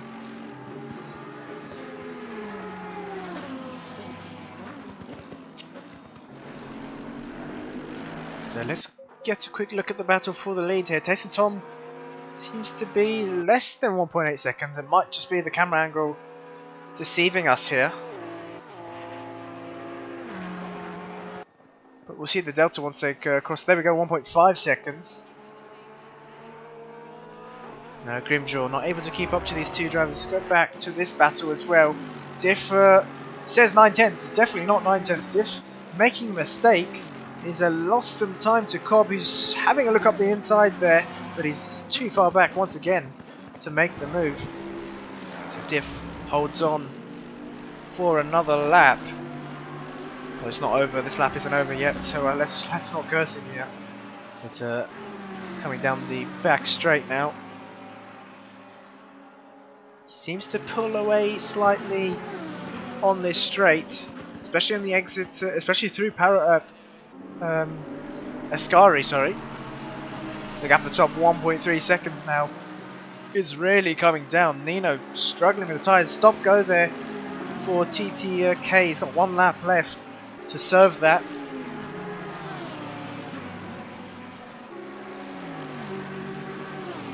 And also, they're encountering some traffic. I believe that's Keto in front of them, who moves out the way very nicely for both drivers. So we're not hindering them at all. SMT Zaloba is on the back of TFJ, the Nissan driver and the Bentley driver going at it once again. But Zaloba too far back to make the move, coming down into turn 1. He's very close on the brakes though, almost making contact. But no, he stopped the car perfectly. Look how close he is on the exit. He's practically pushing the Nissan round here. Nissan leaving the door open for Zaloba, but I think he's trying to defend the inside for the next chicane. Yes, he is. He's going to be defending the inside, and Zaloba's now side by side with him. He's got some damage on the left-hand side of his car. Side by side is the chicane. This is very, very risky. Both drivers leaving a lot of room for each other. Bit of contact, but very respectful driving from both of them, and that's Zaloba up into P8. So a good move there from Zaloba. That's exactly what we like to see. Let's go back to the top here. 7 tenths gap between these two. 8 minutes left of the race. Nina's once again going to have to hold on. Is he struggling with the tyres now? He moves over to the racing line, trying to break the slipstream once again. That's a car exiting the pits. That's KC, I think, once again. What is going on with KC? He's pitted twice here. I'm really not sure what's happened to him. But look how close the top two are now. Tyson Tom right on the back of that Porsche. Nino with his lights on. That's not going to help him down the straights here. But despite what the rumours say, definitely isn't faster on the straights. Let's get a rear view wing cam on the Porsche here. And look how close Jason Tom is coming through that second chicane. Here we go on the rear view wing cam of Nino Tobin. Seems like the Ferrari is quicker through the Lesmos here. Nino not using much of the exit curb. That's probably where he's losing some time to the Ferrari. But that Ferrari just doesn't seem quick enough on the straights. He must be running some high wing. Actually, he's closing up now with Nino Tobin going defensive, coming down towards Ascari. And the Ferrari's not able to get the move done. Contact there. The Tyson Tom a bit too eager to get the move done. He's tapped the back of Nino, but luckily not spinning him out. And that's now opened the gap between these two. There we go. Number 14, stop go cleared. That would be TTK in the Mercedes. But let's hope that slight bit of damage isn't going to hinder Nino Tobin here. Otherwise, I'm sure there would be an incident report for that. Tyson Tom now closing in. Nino Tobin trying to break the slipstream. He's now defending the inside. Tyson Tom trying it around the outside. Who's going to be later on the brakes? Looks like they're pretty even on the brakes here. Nino Tobin's going to hold on to P1 once again. And Tyson Tom running wide on the exit there. Way too early on the power. He wasn't able to get the move done. We've actually got someone off track there. I think that is KC. Yes, he had to take the escape road there, possibly moving out of the way for some lead cars. So this is what Nino Tobin needs to keep doing. He needs to keep on defending like he was, because that Ferrari is definitely running some high wing.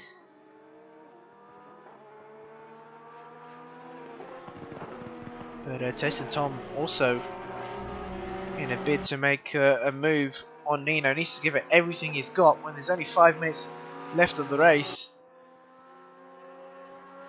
And as a result of that, he went wide into turn 2. So you can tell he's really pushing that number 62 Ferrari to try and get past the Porsche of Nino Tobin.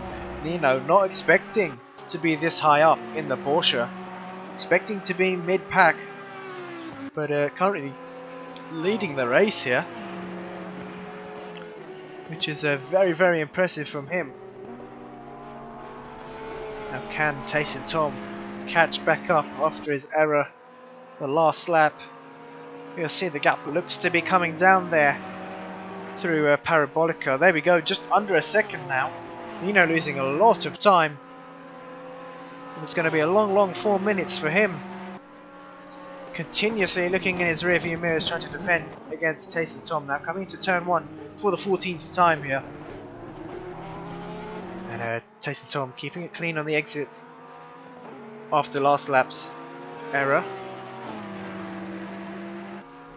Make sure, if you haven't done already, to vote for your driver of the day.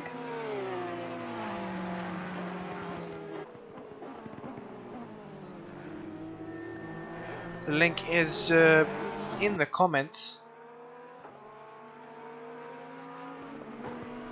so make sure to check that out. I'll just post it in the comments very quickly once again for everyone to see. There we go. Make sure to vote for your driver of the day using that link just there.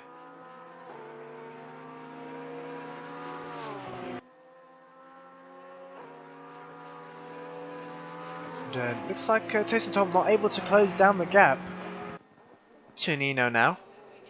Seems to lose it in the second and third sector really, or the end of sector 2.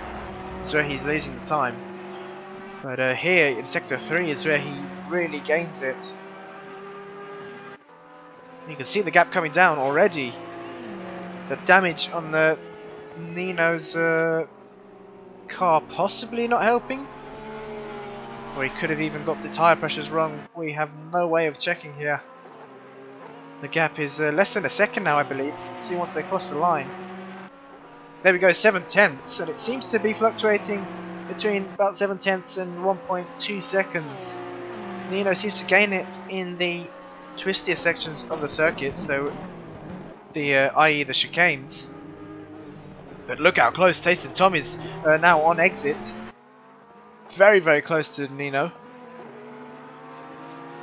Let's go on board with the Ferrari here.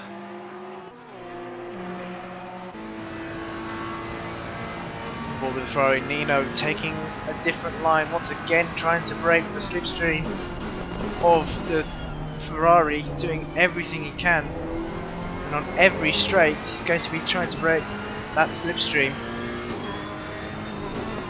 But the Ferrari seemed to be a bit stronger through the chicane there. I think Nino made a slight error.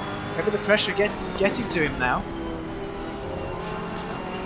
Both drivers keeping it clean through the second Lesmos, taking very, very similar lines. And here we go, the Ferrari now catching up in the slipstream. He needs to stay in that slipstream and then tuck out at the last minute. But Nino going defensive, coming up towards Ascari, and the Ferrari's going to have to back out of that once again. Can he get the better exit? Oh, making contact with Nino once again, and not able to get past. I think on the straight is going to be his best chance here. But Nino is going to have to go defensive, coming up towards Parabolica. Bit of rubber banding from these drivers, and Nino, Tayson Tom has the inside. Can Nino fight back? No, he can't. And I think his best chance is going to be into the chicane. It's going to be one more lap after this. Nino's got one chance to fight back. The Porsche is going to be able to keep up with the Ferrari in the slipstream. It's not going to lose out on the straights now. And there we go, Tayson Tom going defensive. Nino very, very late on the brakes. Has he got the move done? Oh, contact there between the two drivers. I think Nino's going to have to return that position. Made contact with Tayson Tom there. I think they both left each other enough room, but Nino not returning the position. And I think that's going to go down towards the stewards there. We didn't quite catch it properly on stream, so I won't give my full judgment yet. But that's allowed Grimjaw and Hoshi. Hoshi right in the back of Grimjaw on the last lap now. Could this be a 3-car battle for P2? We shall see. Looks like it is. Tayson Tom now going to have to do some defending against Grimjaw. And Grimjaw is going to have to defend likewise against Hoshi. Where's the cameraman? There we go. Drivers Nino and Tayson Tom just getting a bit too eager there.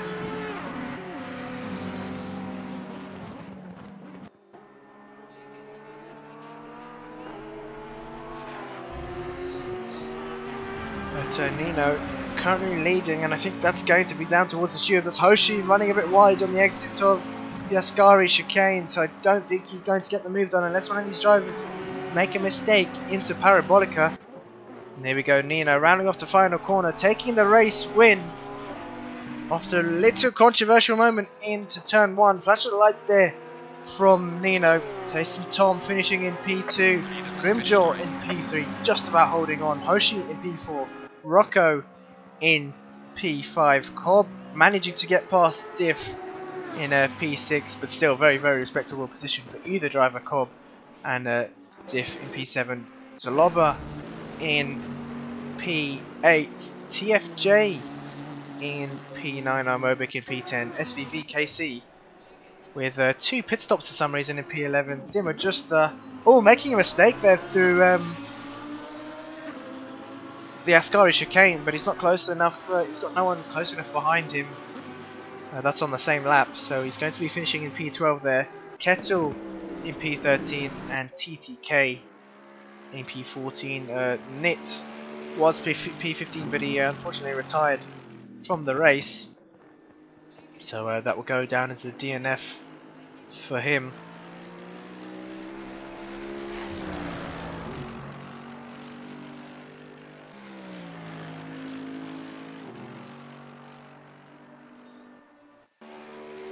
But there we go then. Just wait for TTK to cross the line. Spit of flames from the Mercedes there. It's brilliant to see. And unfortunately not the best race for him, losing the car on the second chicane and then picking up a stop-go 30. But still points for him, which is great to see. So there we go, TTK finishing in P14. So Nino Tobin winning the race, Tyson Tom in P2 and Grimjaw in P3. We'll be back very shortly for Division 1 in about 10 or so, actually 20 minutes I think. So make sure not to go anywhere.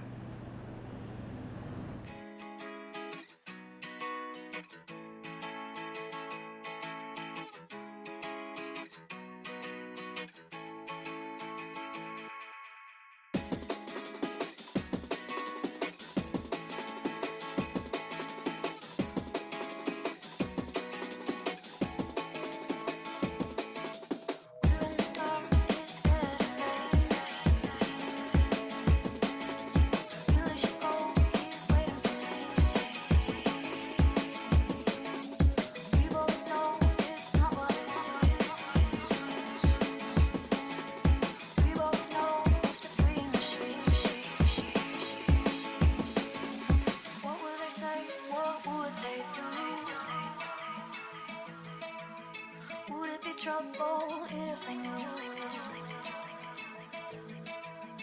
I'm trying hard to make you see. All that you are is all that I need. I know that it's a secret and that I gotta keep it, but I want the lights on, yeah, I want the lights on. And I don't wanna run away anymore. Leave the lights on, leave the lights on. I know that it's a secret and that I gotta keep it, but I want the lights on, yeah, I want the lights on. And I don't wanna run away anymore. Leave the lights on, leave the lights on. I know that it's a secret and that I gotta keep it, but I want the lights on, yeah, I want the lights on. And I don't wanna run away anymore. Leave the lights on, leave the lights on. I know that it's a secret and that I gotta keep it, but I want the lights on, yeah, I want the lights on. And I don't wanna run away anymore. Leave the lights on, leave the lights on.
Lately I've been feeling like a renegade. Somebody save me.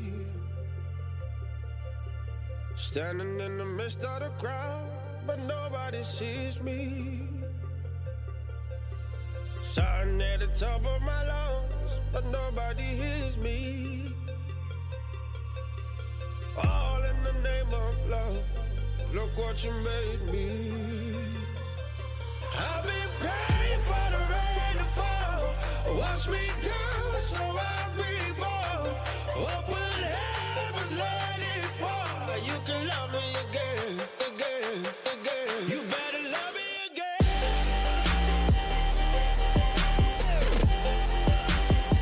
You better love me again.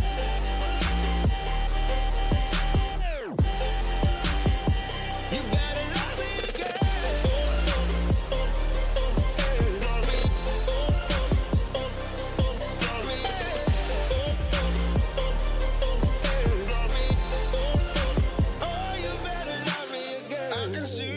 The smoke, not what I imagined. I've been down this road before, and nothing is changing. Please help me up, don't shoot me down. My third second chance, but this is true romance. Help me up, don't shoot me down. My third second chance, but this is true romance. I've been praying for the rain to fall. Wash me down so I reborn. Open heavens, let it pour. You better love me again. You better love me again.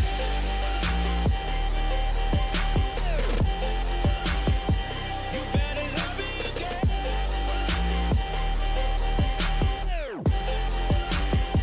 You better love me again.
close till I get up.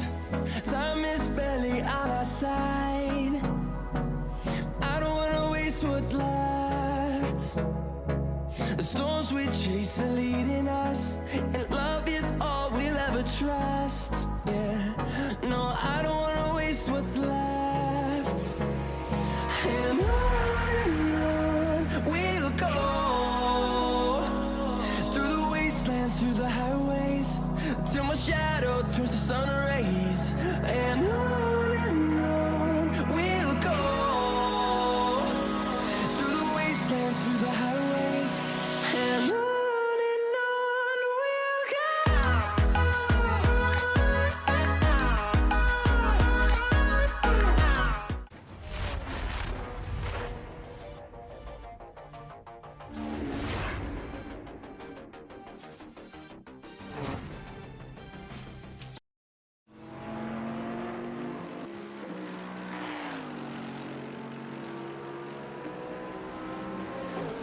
Right, welcome back, ladies and gentlemen. We're here for the final race of tonight, Division 1. 17 drivers out on track tonight and currently competing in qualifying to get the best lap time they can. We're expecting to see low 28s, possibly maybe someone into the 27s. It's definitely possible. I think I've done it before in the practice session, but yeah, it's definitely possible to get into the 27s. 27s? 37s, sorry. 47s. Yeah, if I can remember what lap times it is, that would be great. 47s. But yeah, we've got Lely currently on a lap here. I think that was his out lap. Yes, it was. So on his hot lap now. Let's bring up the driver of the day from Division 2. Driver of the day from Division 2. Here we go, Nino Tobin topping the votes. 4 votes for Nino. Diff with 2 votes. Rocco with 2 votes as well. All those drivers are performing excellently last race. Nino Tobin taking the win, and Diff finishing in, I believe, P7 it was, which is probably one of his best race finishes so far. So good to see those two performing at their best. And Rocco, also new driver to the SimZone, finishing high up the order. So good racing from all 3 of them. And make sure to vote for your driver of the day for Division 1 as well. There will be a link in the comments once the chat starts moving. But currently we're only in qualifying, so no need to vote for the moment. There we go, we've got one time in, 150.1 from Kenny. I believe that's just a banker lap from him, getting everything warmed up. There we go, we've got I think still another banker from Melvin, putting in a 148.9. Blue flags is moving over to the side there to let the Audi driver, I believe that's no, I think that was SVW. Yep, SVW now coming to turn 1. But Seuss Oliveira putting it in P4. Melvin returning it to the pits. That's actually quite interesting.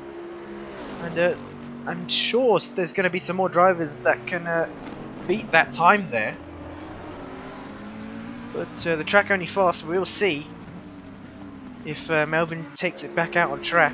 The track's very warm tonight, 25 degrees Celsius. It's not going to help with the tyre wear for the Lexus, so he's probably just saving his tyres for the race. There's a lot of straights on Monza, so not the most tyre wearing track.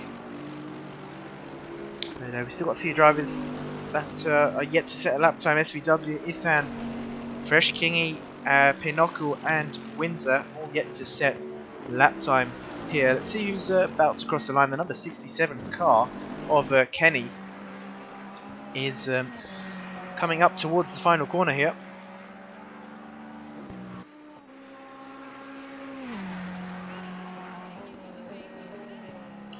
Coming through Parabolic, and now seems to have a good line through there. Trying to take the shortest route, I think, towards the line. Let's see where it puts him. Crosses the line and puts it into P2. Just 800ths off of the provisional pole time there set by Melvin. I say that, and Viper tops the table there with a 148.846. So Kenny looking strong tonight, as is Viper in the Lexus. Both two Lexuses securing the front row at the moment.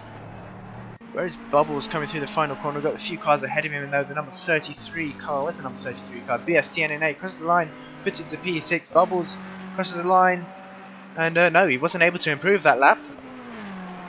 So going for another flyer here. Seuss topping the timetables, 148.837. Look how close it is at the top. 9 thousandths between the top two and the top 10, all within a second of each other. So some amazing qualifying lap times here. Great to see.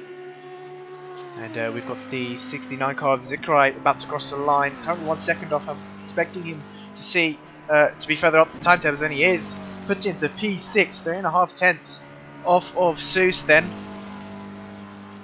Qualifying's definitely very, very competitive here tonight. And Division 1, one of the most competitive series here on PlayStation. Fresh King, he puts it up into P11. 7.9 tenths off, and now the top 12 within a second of each other. SVW returning to the pits then. I'm sure he'll be back out in a bid to improve that lap time. He's currently 2 seconds off. Actually on the controller, but he's been performing very well lately. And I'm sure we'll see him further up the grid.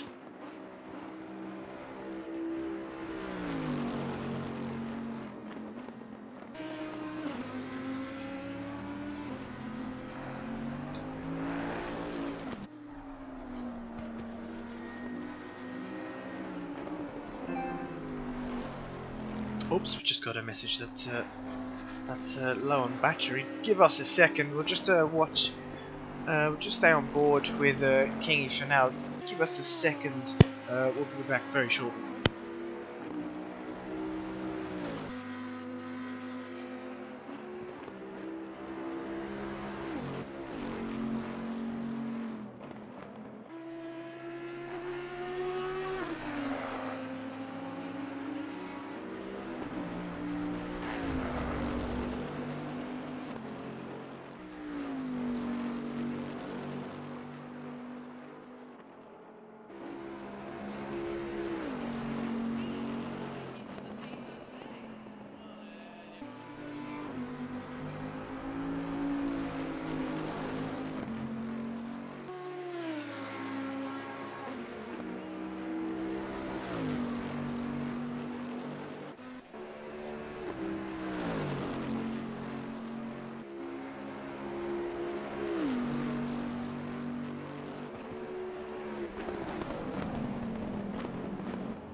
Right, apologies for that. We are back now. So currently Zikrai, while I was away there, Zikrai puts it on pole position at 148.654 then. Where is Seuss? He's been dropped down, but not by much. Look how close this qualifying is. Melvin in P2 currently, Bubbles in P3, Seuss in P4, Viper in P5. Look how close this qualifying is. Unbelievable. Top 14, just over a second.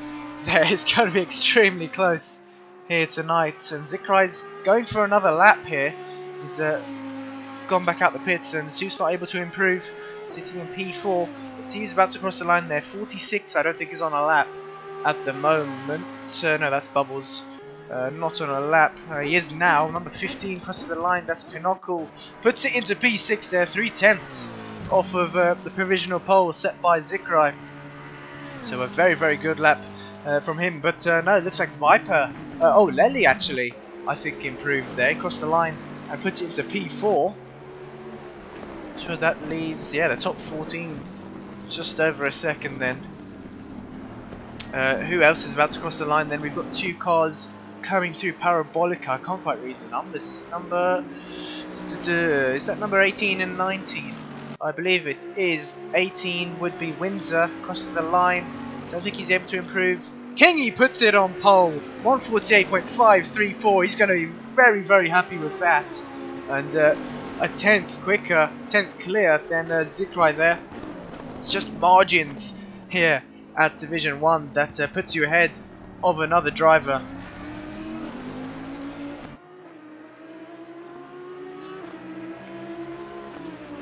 But yeah, this qualifying is definitely the closest we've seen in any season, I think. And we've got the 67 car crossing the line now. 67 Kenny puts it into P2, 300ths off of pole there. He's got some pace here at Monza using the SimZone setup. It's definitely proving that it's working for him.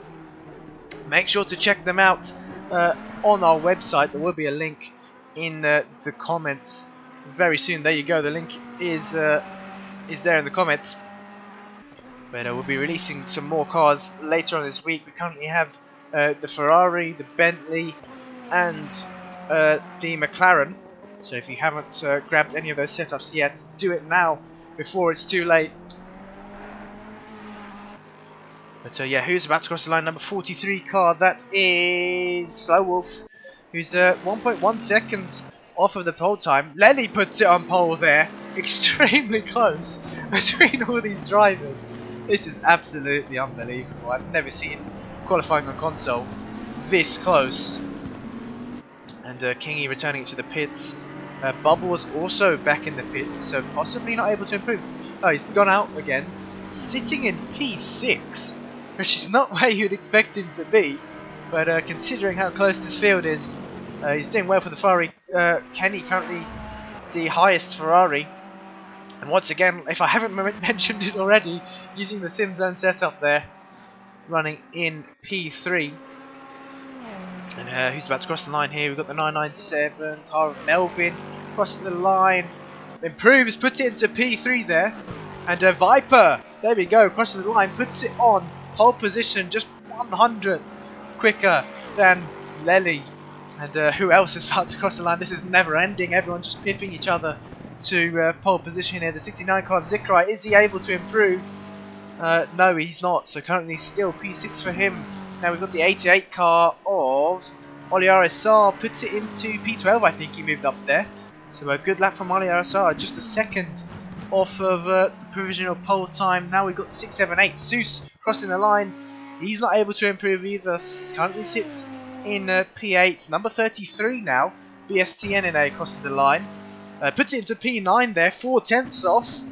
And just 4/10 is all the way down in P9, which is quite amazing here. We've got the number 9 and 15 who are crossing the line. I don't think they're on a lap though. No, they're not. So Lely into the pits there. 15 is Pinochle. So he's got one last chance to improve on his lap. The top 4 now all into the pits. Don't think that they'll be improving then. Where is Bubbles running off the final corner now? Let's see if he's able to improve. Currently 3.5 off. Crosses the line. And no, he's not able to improve. So he's got one last chance to improve. Currently sitting P7 there. Kenny's still out on track. Where is Kenny? He's coming through the Ascari chicane. Who else is that? That's the 123 car coming through Parabolica, but I believe that's SVW then. Don't think he's on a lap. Not too sure actually. Let's see, crossing the line. No, he's not on a lap. Not on a lap there. So he won't be able to improve.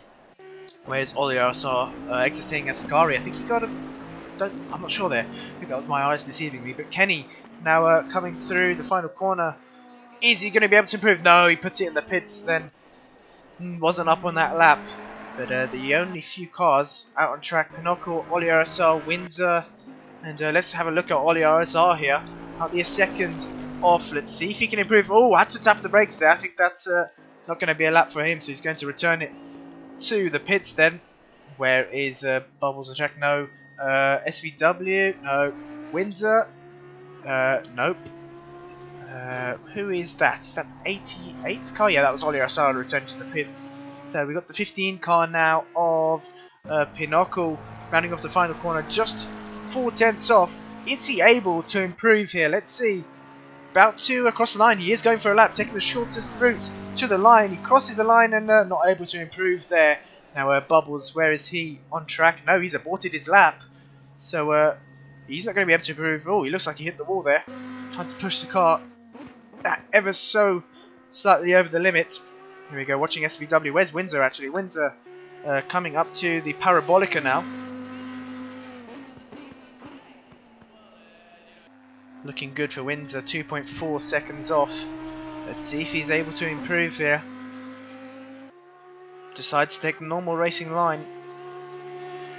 Crosses the line and no, wasn't able to improve. So there we have it. Viper taking pole position. Lely followed in P2. Kingy in third and Melvin in fourth. That's your top two rows there. Kingy and Melvin actually matching lap times. And we've had this again. We had this last round.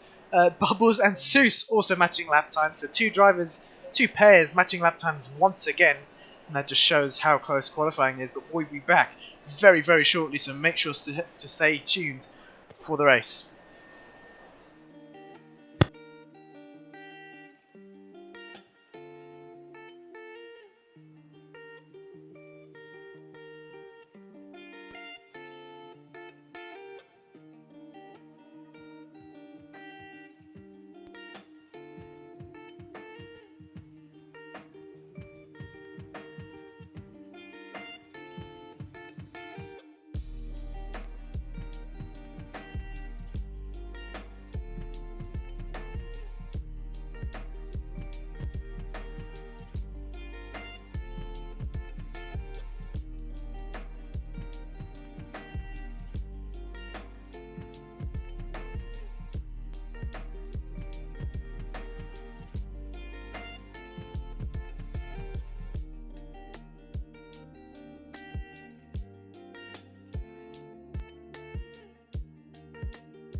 Right, welcome back, ladies and gentlemen, here on the formation lap.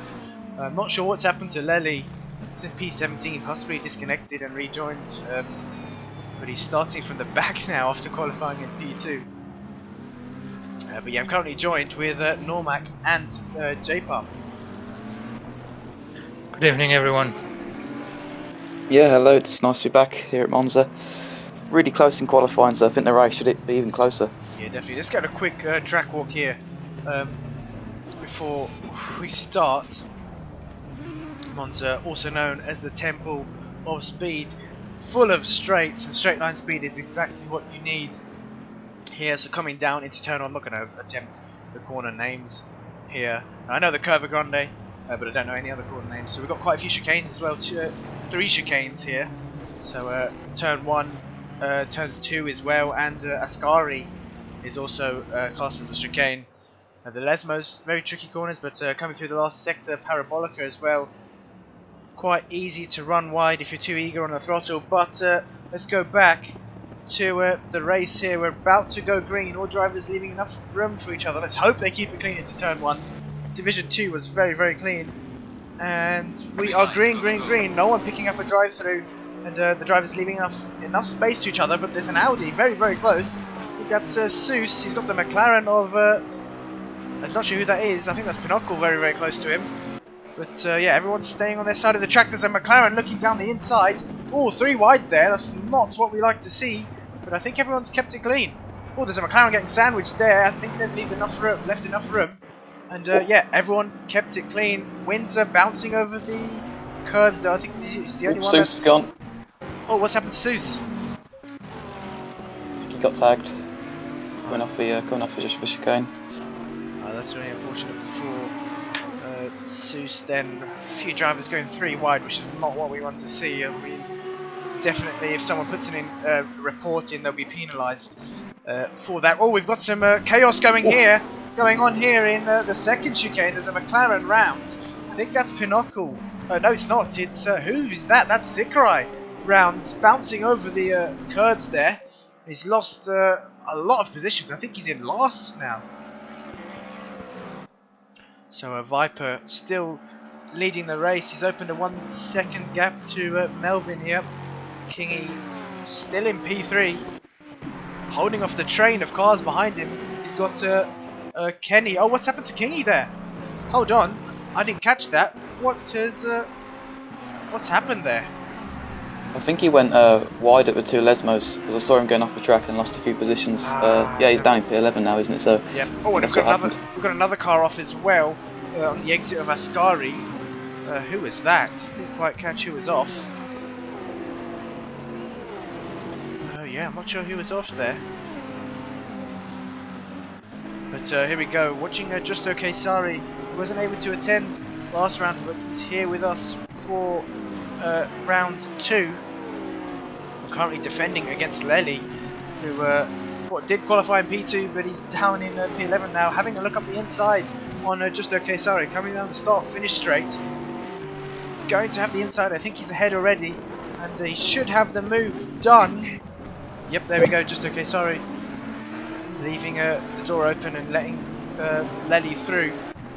There's a huge train of cars behind Slow Wolf in the Mercedes. Seuss following directly behind with quite a lot of damage on that Audi of his. Pinocchio in P15, Windsor in P16, Zikrai with really not the best start there. He hasn't actually got any damage on his car, I don't think. So he must have made a mistake himself. Let's go back to the battle for P5. BST breaking away from this pack behind him. Oliarasar followed by... Oh, Kenny's made a mistake, I think. I think that's Kenny. Yes, it is. Was running in P3. But, oh wait, no it's not. I lied there. That's Ithan, sorry. Kenny's still in P3. Ithan right on the back of Oliarasar, followed by SVW, DDTKU, Fresh Kingy, and Lely. Oh, there's actually so many cars in this battle. 1, 2, 3, 4, 5, 6, 7, 8, 9, 10, or pretty much the whole field from P7 onwards, or P6 onwards, are all bunched up together, and Melvin's closing back up to Viper here. So Viper's not going to have it easy. The two Lexuses, or Lexi, if for plural, battling it out for P1 here. Lexuses do seem quite strong here at Monza. They've got the superior straight line speed over a lot of these cars, but two Ferraris, Kenny and Bubbles, running very strong here. Bubbles is going to want to get the position off of Kenny.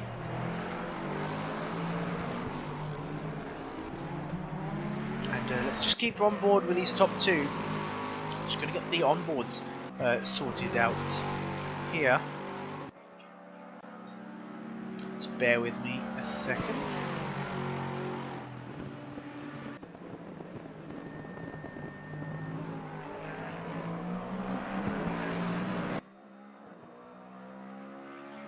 The gap between Kenny and Bubbles now 0.4 of a second, but it's increased a little bit to just below a second. Seems a very hard battle going on at the moment between the Ferraris as well. Yeah, definitely, and that's Kenny doing a great job at holding P3 at the moment. This onboard is great. Let's quickly switch this. Bear with us a second. Still watching the battle for the lead though. Top two very, very close.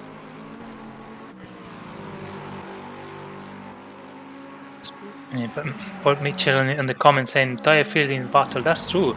I think from P7 down to from P6 down to P14 or even P15, they are all within 1 second or even maybe 1.5 later. So it's really, really close up in the middle of the pack. Yeah, extremely close. I'm going to bring the onboards up so we can have a look at the other battles as well. Bubbles seems to be closing in slightly. He's got some damage on the front of his car actually, so I think he's made contact with someone on lap 1 and on the rear of his car. He has a look up the inside, has to back out of that one though. He's a bit too eager into turn 1.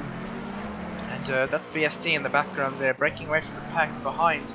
Ifan still holding off SVW, Oli RSR, who've broken away from DD down in P9, who's defending against Lely, Kingy, Justo Kesari, Seuss, and Zikrai's fallen back a bit as well. But I think he's catching up slightly to this pack ahead. I think we've seen this situation before where Ethan is holding pretty much the whole pack, but nobody able to overtake. Sorry, contact between Oli RSR and SVW. Oli RSR has to be careful there. He's just holding his brakes. Waiting about to collect DD as well, just to point out, he's fallen back behind one of the McLarens. I think he's fallen behind Zikra, so that's damaged his race quite a bit as well. Yes, he has. It's unfortunate for DD. Was running in P9 there, but SVW making contact with Oli RSR. I think neither driver left enough room for each other, I'm not too sure. Let's go back to this battle, P3. Kenny's still holding on to a podium position here. Both drivers, Kenny and Bubbles, carrying some damage on their red and black Ferraris. Yeah, Kenny got it in the back, isn't he? So. Oh, and he gets a bit sideways there through Parabolica. That's going to compromise his exit quite a lot. Yeah, Kenny with the damage on the rear, but Bubbles got on the rear and the front. And yeah, I think that would have been off the start. We saw someone trying to make it 3 wide off the start, which I said not to do. So let's hope someone does report that, because we can penalise them. But the start was keeping close to the top two. Yeah, top they're two. very close to the top two, isn't it? Just yeah, seconds. They've been close for quite a while, and Melvin not able to get past. Viper's holding his own here, just managing the gap between the two, and there's contact there between the McLaren and the Porsche of that's not Didi, I think that's just Kesari. He's lost the car, and I think Zikrai has returned the position to just Kesari, and he's lost another position there too. I believe that's Windsor. So yeah, the Zikrai not having the best of races now. Oli RSR has dropped out quite a lot. And look how close the top two are. It's definitely less than 5/10. Is Melvin going to have a look? No, he's a bit too far back at the moment So have a look coming down into Ascari. So once again, Kenny and Bubbles extremely close, taking different lines into the Ascari chicane. But look at that damage on the back of both their cars. Looks very, very nasty. And I think Bubbles has got the run coming down the back straight. It's not going to be enough though, coming into Parabolica. But he's really putting on the pressure here to Kenny. It's quite surprising to see both these drivers battling against each other. You don't usually see Kenny battling against Bubbles, who's usually fighting for the lead. But not here at Monza. There's some really tough competition. I think this damage is affecting the top speed of Bubbles, but he's still holding right behind Kenny and adding some pressure onto his driving. Yeah, and I think they need to be working together to catch up to the top two, because they're really not far off. 3 seconds to the top two then. And I think and they're gonna start fighting each other for the lead in within a couple of laps, I think. Yeah, SVW now holding off Fresh Kingy, who's really putting on the pressure to him. Had an error like we heard from Normac earlier, also known as Cameron. Kingy had an error in the Lesmos as he has a look up the inside into second chicane. The SVW is leaving the door open, holds it round the outside. Can Kingy get the undercut, the switchback? No, not able to. But yeah, good defensive driving there from SVW. After we saw him colliding with Oli Arasar earlier on in the race, who's now in the pits.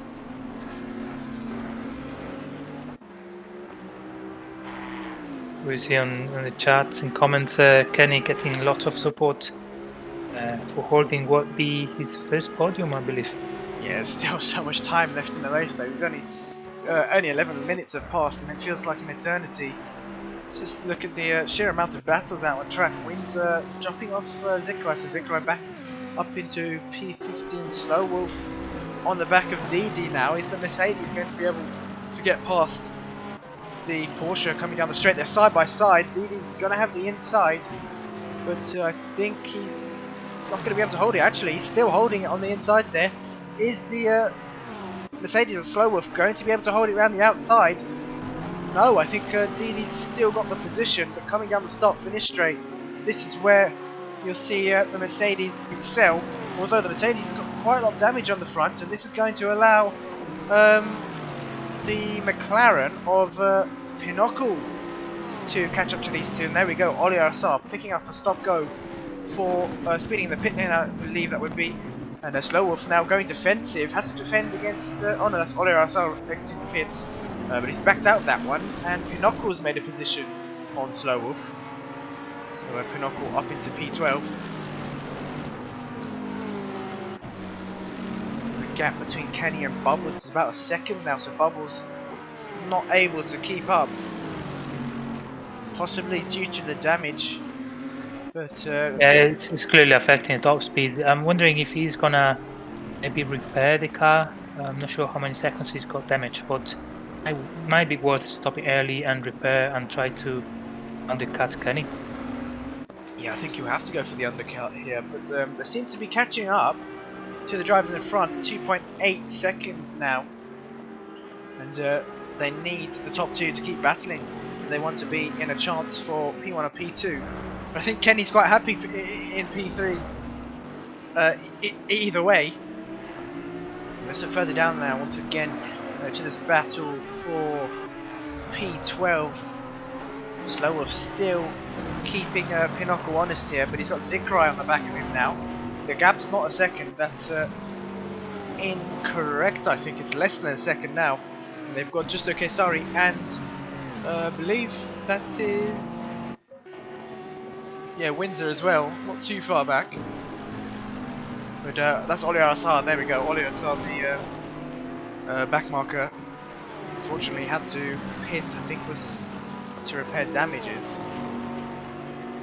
But he's going to try and unlap himself. He does have a stop-go 30, so he still needs to serve that. And look, this is the closest battle on track, apart from the top two. So So Didi just to head in front of this 3-car train here. That's quite a lot of damage on the front of Pinocchio's car. Yeah, both Mercedes and McLaren has got quite a lot of damage on the front, affecting the aerodynamics of the car for sure. Yeah, definitely. And Zikrai with a bit of damage on the rear, but it doesn't look like much compared to the 2 drivers in front. So he's definitely going to try and make some moves here. Look how close he is to the Mercedes now, kicking up a bit of gravel on the exit of the second chicane. But not able to make a move yet. Needs to be much closer than that. Look how close Ali Arasari is to the back of Justo Kesari. He is allowed to unlap himself if he's quicker. But Justo Kesari obviously doesn't have to open the door for him. He's got his own race as well.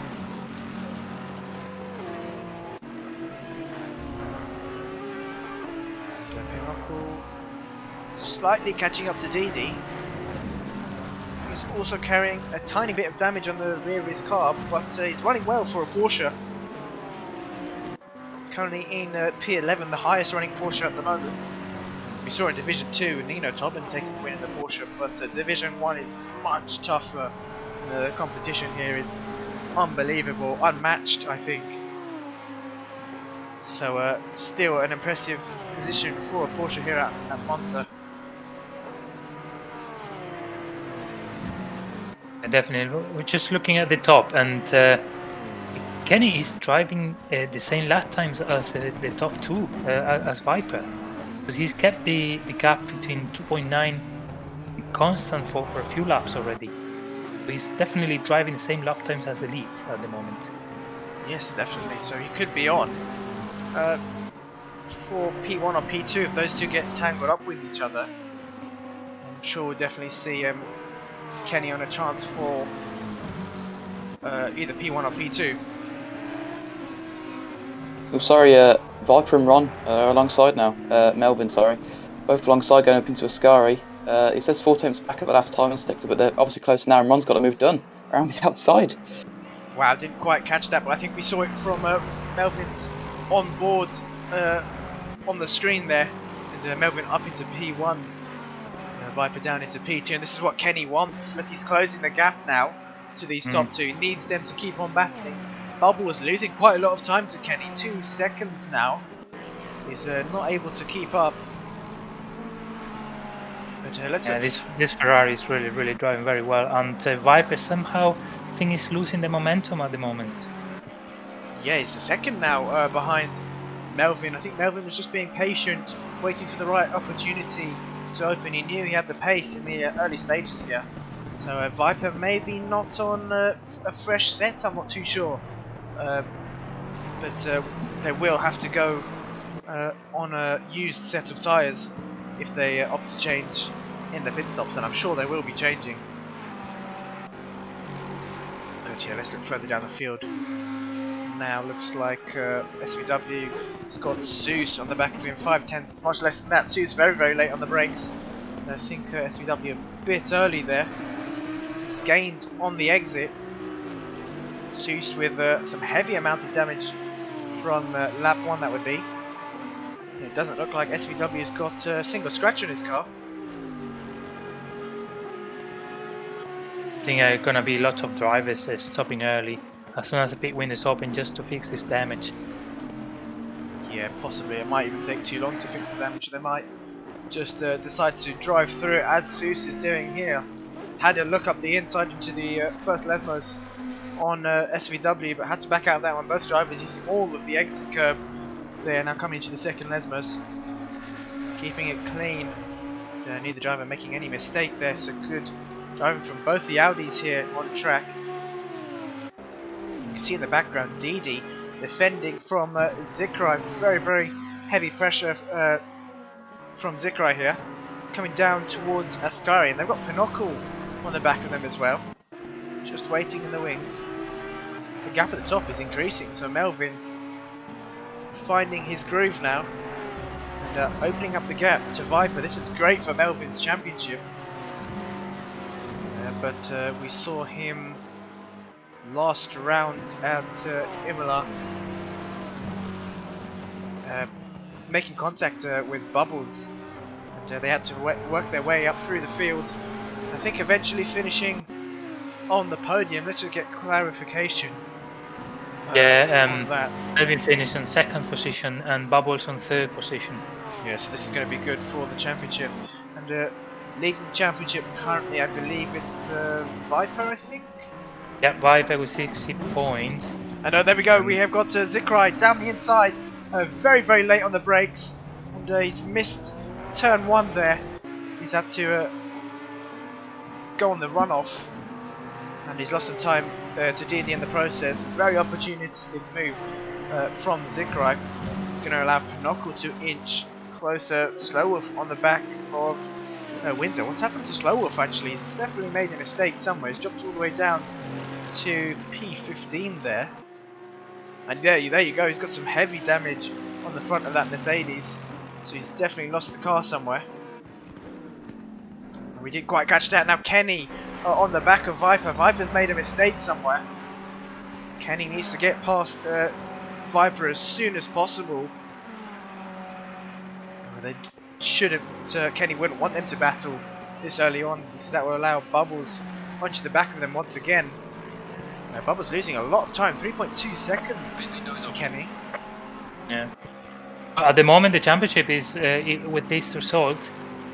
Ron will equalize same amount of points with Viper. They will be leading the championship. But if Kenny gets this P2, then leaves Melvin leading the championship after that race. Yeah, definitely. So it's going to be extremely close at the top. You can see Kenny, how close he is to Viper. I think he's lost some time through turn 1 there. But that might just be the deltas.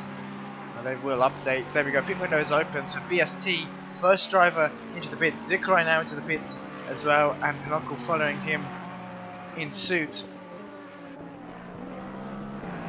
Yeah, Kenny really riding the curve there on the inside, using all of the track. It's really going to help him. I think he's less than a second now to Viper in front. But not using much exit curb in the first Lesmo. As you can see, Bubbles in the background using much more. That is a line you need to take. But yeah, the gap definitely less than a second. And Kenny's catching up very, very quickly to Viper here. Well, that's a dramatic drop in performance for Viper, isn't it? He was there leading the race, and now is the gap with the lead is 3 seconds, and he's got Kenny all behind him. Yeah, Kenny's closing the gap. He's going to need to get past as soon as possible. I think if he can overtake Viper here, he has a good chance at P1.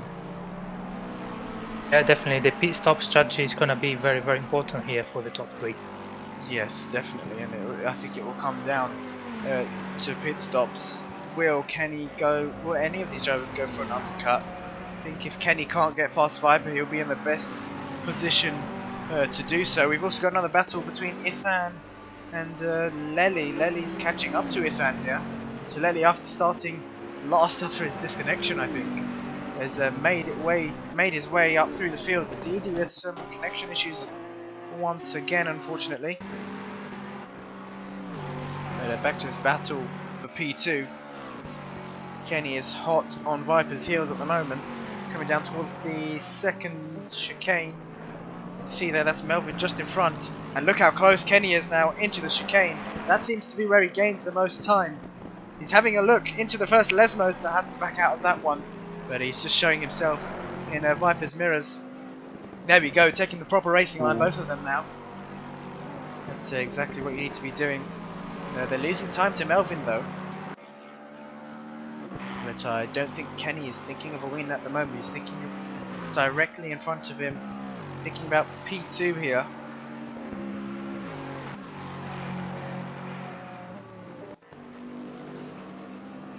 A lot of support in the comments for Kenny.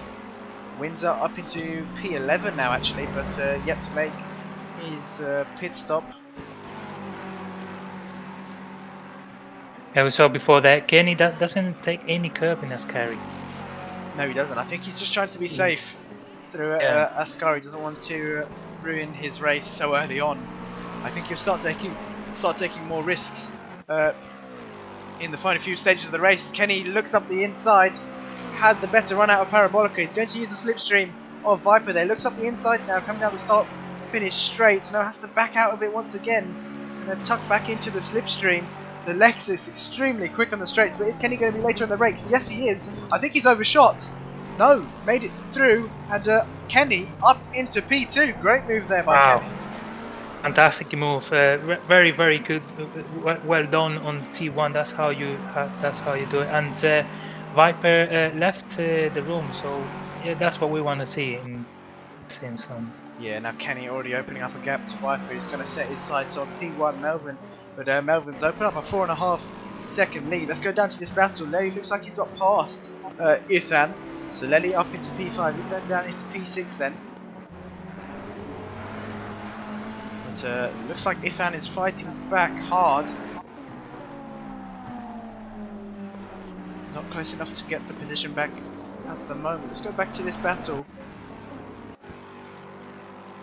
Kenny not able to pull away a huge amount from Viper. Oh, that's Oli Arsar off the track, I think. Yep, off the track there. Needs to be careful of the lapping cars. He lets them through safely there. Ethan dropped back slightly to Lely.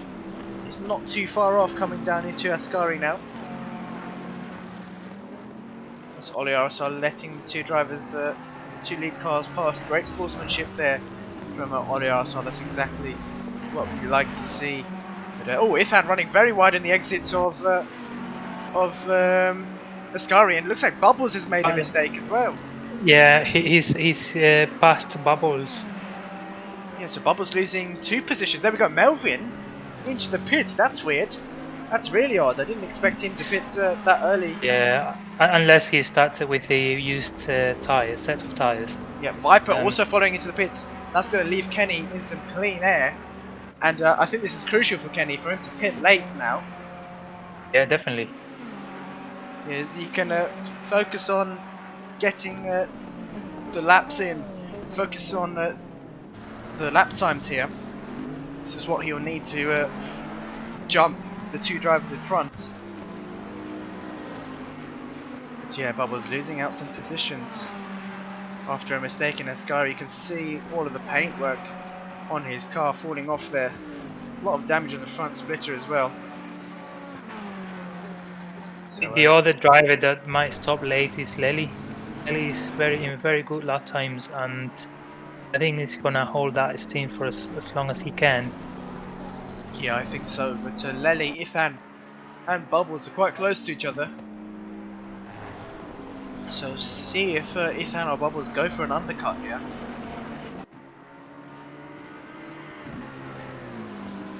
Looks like we've had a retirement. Who did we lose there?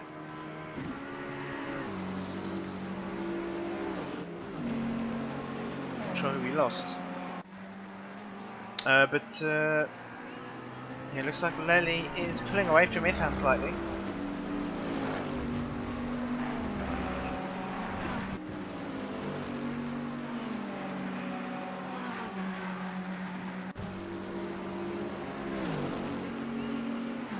We go, Oli Arsar serving his mandatory pit stop now. Still, it's quite spread out. I think the closest 2 are Lely, Ethan, and oh, actually Bubbles as well. He's right at the back of these guys.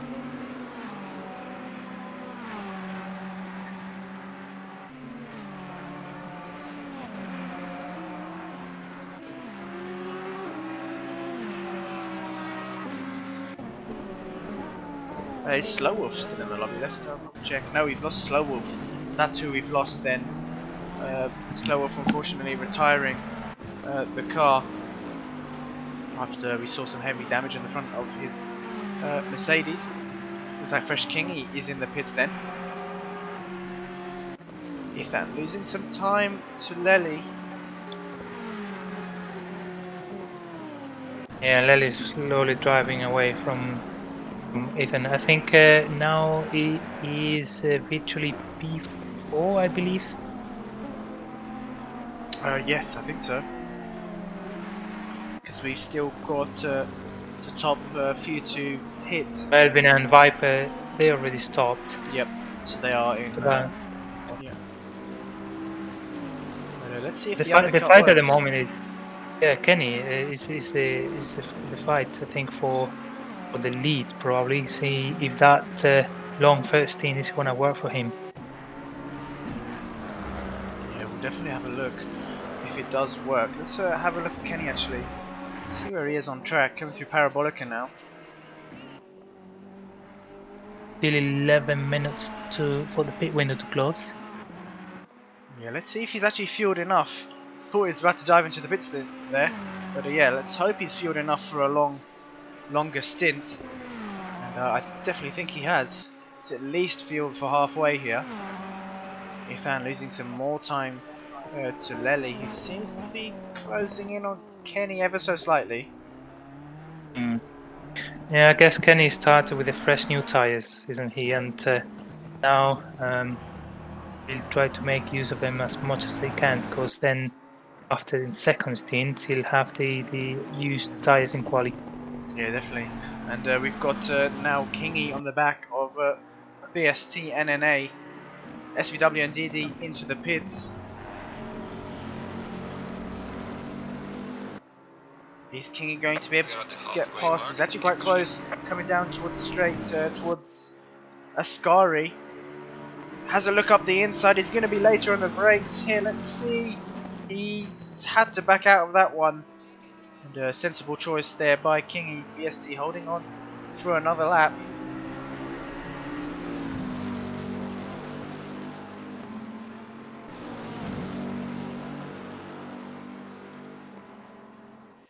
SVW and DD on the pits now. I don't think they were close enough for the battle. No, that's Kingy going around the outside into Parabolica. Has he got the move done? I think he's slightly ahead.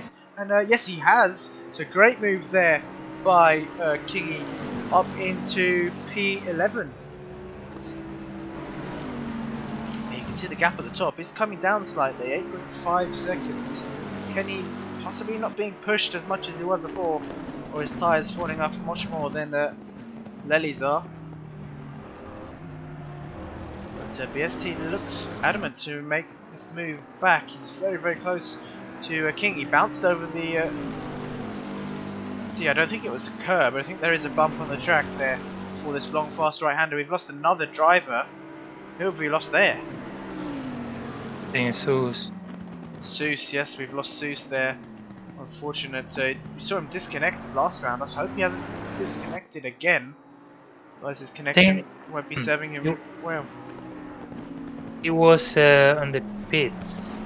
He was and he already stopped, so he probably retired at accident. Okay. Kenny now into the pit, so this is going to be interesting. Let's see how he comes out in comparison to Melvin and Viper. Viper's 4.5 seconds behind Melvin here. Let's see if this undercut has worked. Windsor also into the pit. Where is Kenny? Kenny is there. Where is Viper and Melvin? Coming through Parabolica. Has Kenny done it? Oh, he's got going. It's going to be very close, actually. I think Melvin's got it. Now, Melvin's got it there, but has Kenny stayed ahead of Viper? No, he's lost the position to Viper. So, not the quickest pit stop there for Kenny. And I think he's repaired his damage. That's what it is. Look, he's got no damage in the rear of his car. So, that's what would have slowed his pit stop down. Yeah, but I guess now he's gonna gain that maybe 3-4 tenths of a second per lap that he needed to fight for the lead. I'm wondering if Kenny, I think Viper also had damage, if he repaired or not. Let's check. I don't know if he has. I don't think he has. Where was the damage on his car? I didn't quite remember. Doesn't seem like he's got any.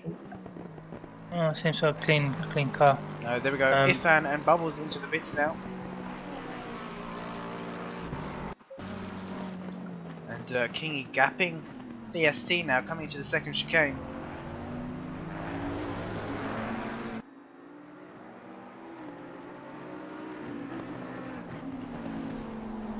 Kenny's just about 2 seconds behind Viper. So keep an eye on that delta. They are closing the gap to Melvin though, 4.2 seconds now.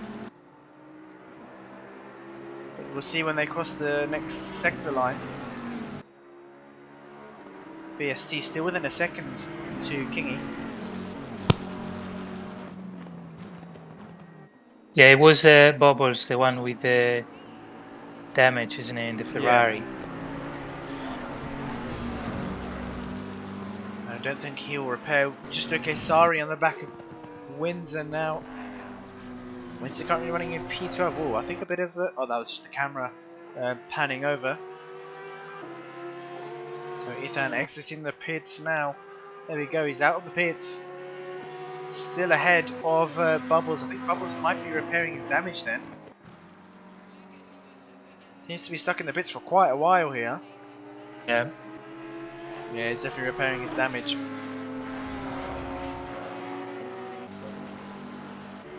And Kenny... The Delta said 7 seconds. I'm not sure what's happened there. Has he made a mistake? Oh, he's made a huge mistake. Oh, he's got some damage on the left-hand side of his car and the front. So he's made a mistake somewhere. He's now got Lely 8/10 behind him. And repairing the damage definitely didn't help because he's picked up some more now. So we're really not sure what's happened there, but Viper now catching up to Melvin. So Melvin, I believe, is on his old set of tyres in the second stint. And so the roles are reversed. Viper on his new set. And Melvin on his old ones. I believe that's what my prediction is because the gap is coming down very, very quickly.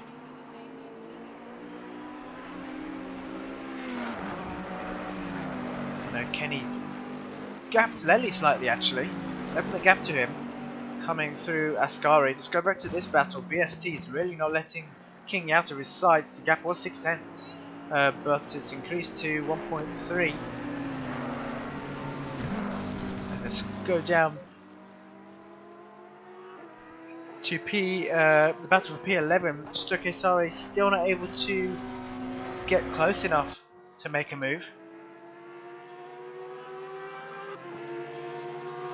But I think he's got a nice run coming down the straight, coming towards Ascari. There you go, Windsor going defensive already. But Amir's back over to the racing line now.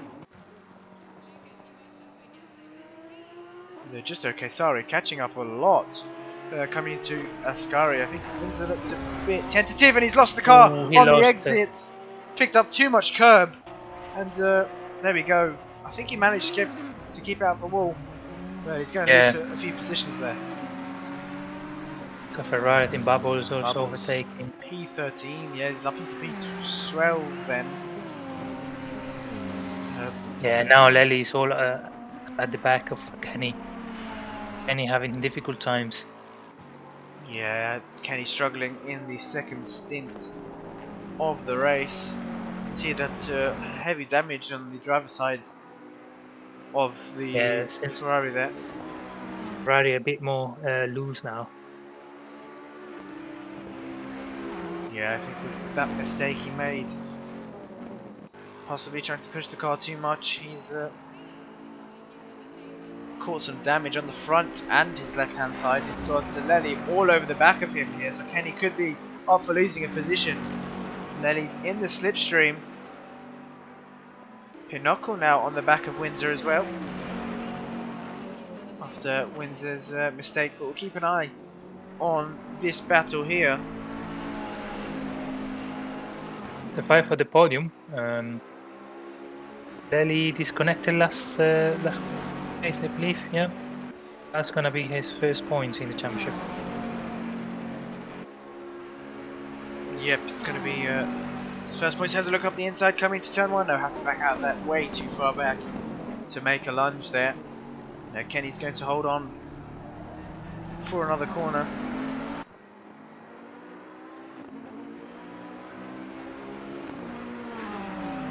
Yeah, Lely's looking good here for a podium position. Didi once again struggling with connection issues.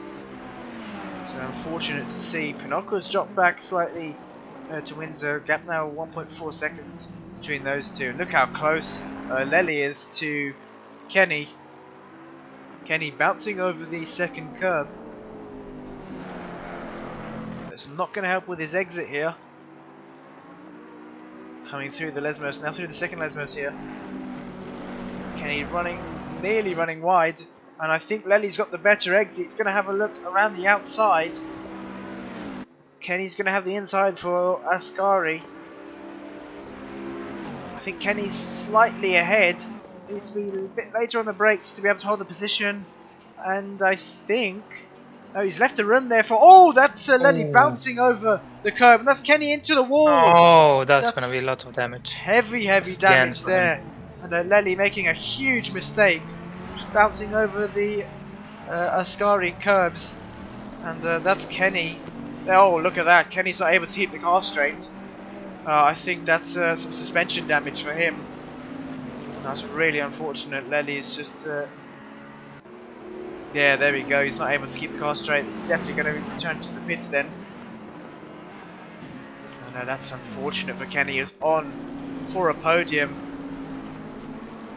Yeah, I think Kenny coming to carry, he went a little bit wide, and Lely gave him the space, but obviously as the other curb comes, Lely had to roll through it, and that's why he jumped and couldn't really control the car any longer, making contact with Kenny. That was very, very unfortunate, because it was going to be a very good battle. Yeah, it just doesn't seem like Kenny has the luck so far. He's definitely expected a podium this season, and this was his best chance. But unfortunately, came together with Lely, and Kenny now repairing in the pits for some lengthy repairs. But here we go, Pinocchio looking on the outside, coming towards Parabolica. Winter really slowing down the car. They just let Pinocchio through. It's quite odd to see.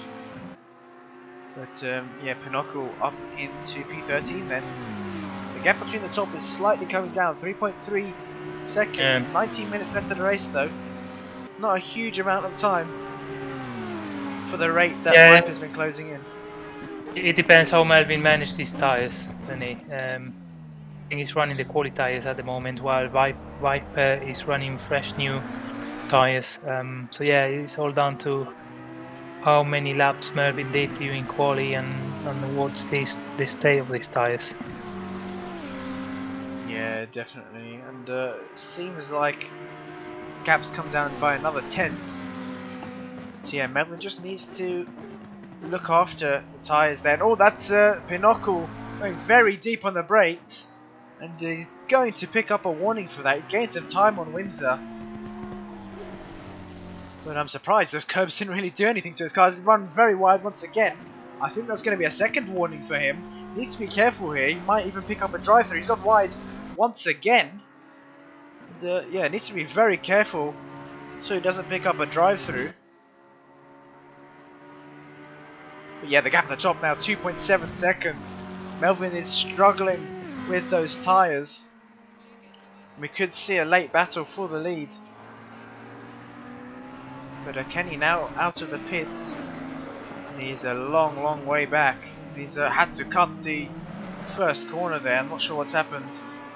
I think he outbroke himself. But he's going to pick up a warning for that one as well. But that's great to see, isn't it? This is great to see. Kenny, after so heavy damage, you know, all the drivers would have just gave it up. But Kenny first and comes back to the track to get those points. Yeah, he knows. There we go, Kenny with a drive-through. I believe that would have been for cutting the corner. Cutting another corner actually. She's 3 track warnings. An unfortunate race for Kenny. He's gone from bad to worse now. And I think that's probably going to be... He might hold on to P14, I'm not too sure here. P14, yeah, that all is still on track but 2 laps behind him, so... Yeah, but we're watching Bubbles now, currently running in P11, pretty close to Just OK Sari's. Going to look to make the move here. Just OK Sari just about holding on. Can Bubbles get past? He seems to have the speed to get past. Just okay, sorry, going defensive, coming up towards Ascari now. He's moved back over to the racing line. Bubbles is a bit too far back to make a move, so he's going to stick behind. Just okay, sorry. But he's trying to go around the outside. Has he got it done? Side there. Oh, making contact once again, but I think he's got the move done. And just okay, sorry, having to run wide there. But a good move there from Bubbles. The gap at the top, 1.9 seconds now. Very, very close. These tires are already dropping in performance. And yeah, I think we are going to have a battle in the last 10 minutes. Yeah, definitely. Now Zikrai closing up onto the back of DD. Oh, DD's still struggling with his connection there. Let's hope he can keep it in the race. But Fresh Kingy also catching back up to BST, who's actually made it past. We didn't catch that on stream. So I think Kingy's made a mistake somewhere. Because BST has got back past him. You can see in the background, SVW not too far off either. Let's go back to this battle. DD defending against, yeah, that's his connection again. I want to watch the battle, but I don't because of the lag from DD. But let's see if he can hold on to the position here. That's very tricky at Monza, where you drive so close to the back of cars, you know, and you see that lagging car is not good. No, Zikrai needs to be cautious here. And yeah, look at that. It's not great. Let's hope DD can get that sorted out. Let's hope his internet settles in the race. I think Kenny's retired there. He has, so he's not going to continue his race. He's not going to pick up any points, I don't think. And Zikrai having a look up the inside, that was the best opportunity to go for a move. And he's got that done. Kingy now closing onto the back of BST then. Still within a second, but not able to get close enough. Another fight that we might see soon is the battle for podium for P3. Ethan, after the incident with between Kenny and Lely, he picked up the podium, but the gap between Ethan and Lely is coming down at least more than half a second per lap. Yeah, looks to be so. That's a good eye from you, J Palm. 3 seconds is the gap at the moment. We'll keep an eye on that. But Kingy dropping back slightly from BST. SVW still about 3-4 seconds behind these two. And they're both drivers. They're running a bit on the grass on exit.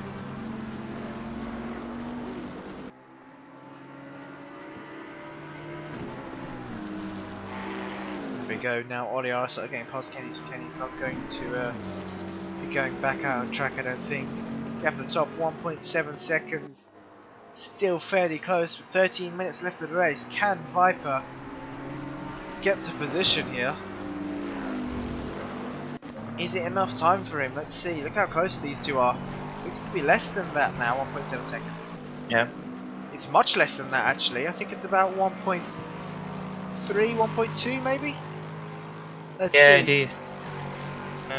Well, we'll see again the fight for the lead between the two Lexus, but this time will be the other way around, where we have Viper with a much faster lap times. Yeah, there we go. Not much faster, but definitely with better pace. Yeah, definitely. He's got the advantage in the second stint, which is probably what his strategy would be. But there you go, the gap, 1.3 seconds between these two drivers.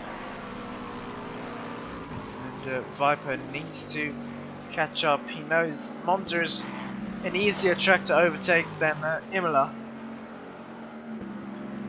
Long straights for you to be able to get the slipstream. And he's closed the gap even more, 1.1 seconds now between these two. It's going to be very difficult last 10 minutes for Melvin. Yeah, Kenny not happy with Letty there.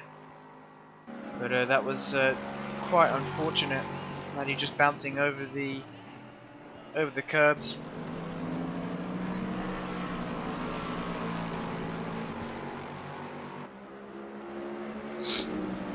The looks like Viper is slightly closing in there. They've got traffic to navigate past. I think that's Oli RSR in front. Yeah, under a second now. Viper's got the toe coming down the start-finish straight, down into turn 1. I think Melvin's going to lose some time to Oli RSR ahead. Unless Oli moves out of the way as soon as possible. Yeah, flash of lights there from Melvin already. Because Viper is hot on his tail now.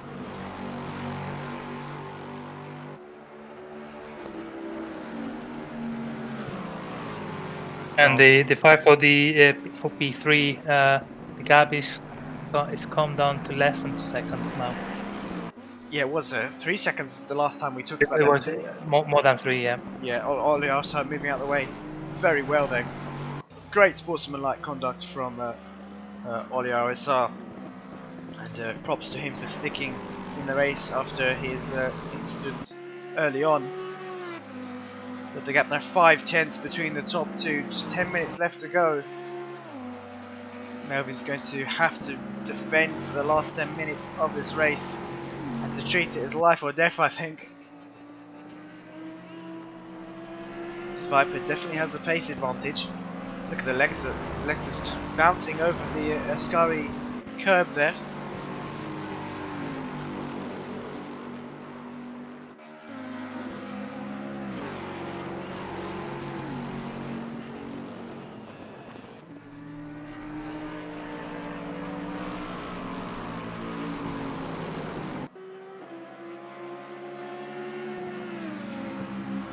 Get the gap between Ethan and Lely is very, very close now. Let's go on board with these two. Let's bring up this on board here. I don't think Ethan is gonna be able to catch up with the top two. The gap is too big, about 20 seconds. But yeah, we definitely got a battle for the lead and a battle for P3 in the last 10 minutes. Yeah, this is great. Two battles heating up. The deltas between both of them very similar, 7/10. And Lely seems to have the upper hand here on Ethan. Likewise, Viper has the upper hand on Melvin. But both drivers defending are going to do everything they can to hold on to their respective positions.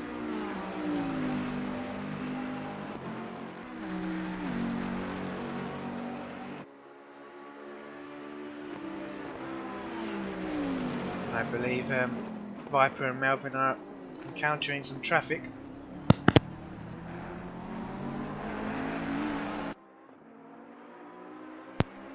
Oh, that's a drive-through there for Pinochle for track limits. And look how close Lely is after the first Lesmos there. Got blue flags being waved. I believe that's for someone in front of Melvin and Viper.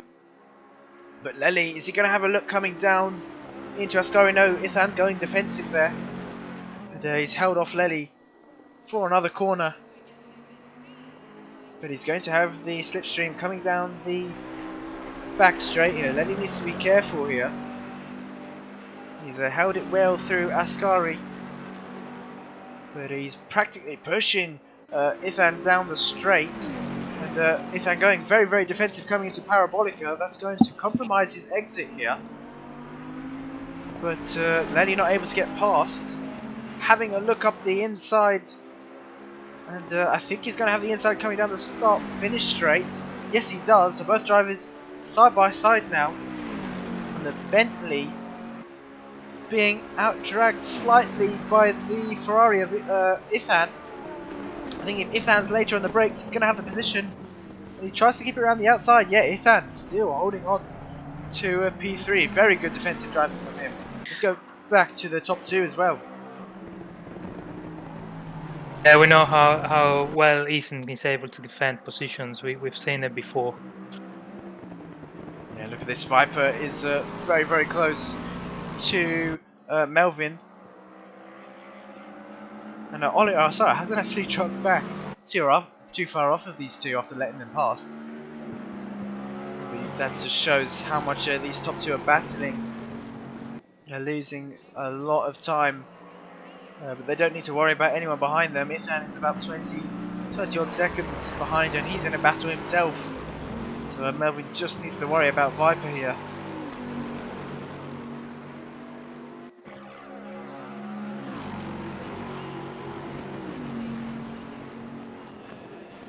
Just 6 minutes left of the race. Is it going to be enough for Viper? I'm not too sure, because Melvin's doing a great job of defending. Viper's going to have the slipstream coming down the start-finish straight now. Gap does say 5 tenths. Yeah, that's Melvin quite deep on the brakes there. He's lost a lot of time to Viper, but he's placed his car perfectly and hasn't allowed Viper to go past.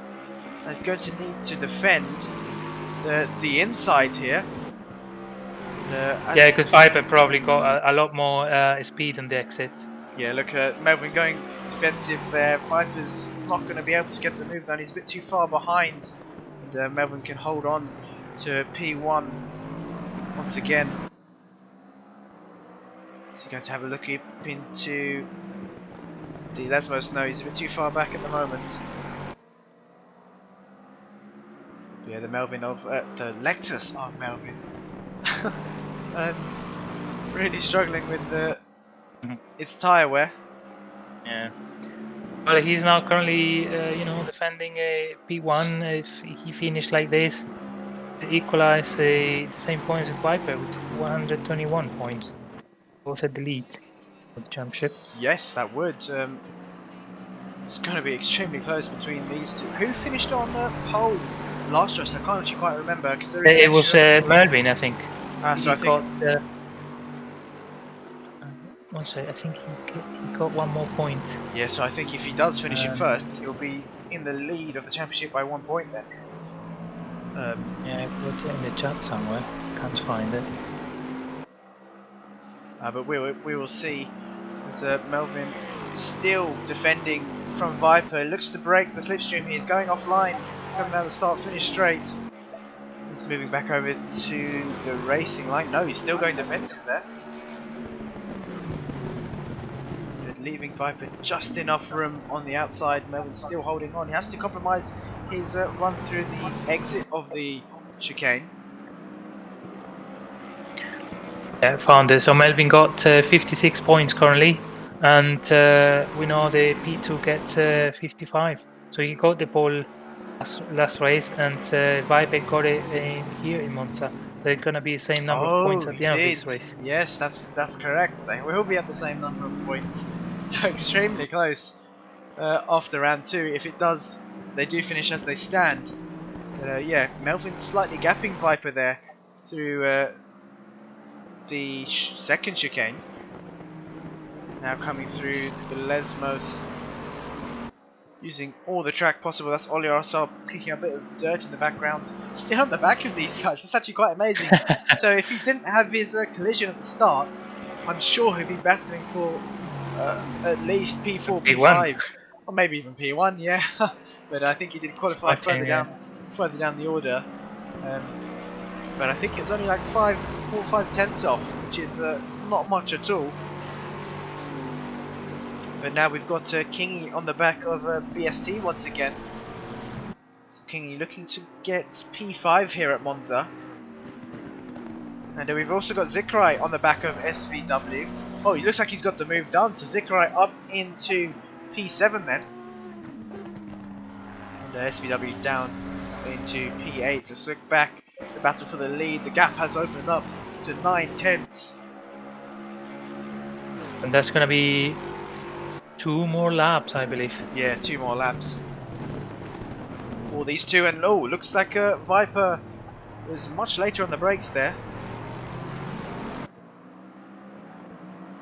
Yeah, if you miss your the first corner and the chicane a little bit, then you get your exit is very slow. Yeah, the exit is very. We saw Melvin do that a few times in a bid to defend against Viper, but I think the gap's come down ever so slightly. Yeah, 8 tenths. And looks like Melvin missed the second apex there for the chicane. And he's going to have to go PS defensive once again. Viper having a look up the inside. Not close enough to get the move done. BST now in the pits. I'm not sure what happened to him. Maybe fuel, but he was running P5, I think it's P6. fuel. Yep, it's fuel. There you go, into the pits now. He's got no damage on his car. So, really unfortunate. I did remind drivers in the briefing actually to make sure to put enough fuel in, but it's bound to happen at least once. And unfortunately, BST is the victim to that. Now exiting Ascari, coming down the back straight here. Melvin trying to break the slipstream. He's going defensive back onto the racing line now for Parabolica.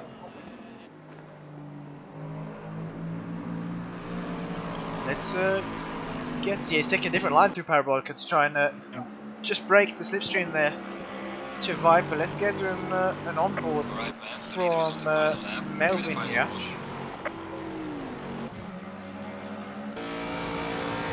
There we go, on the rear view wing cam of Melvin. Well, that's the last time they go through the first chicane.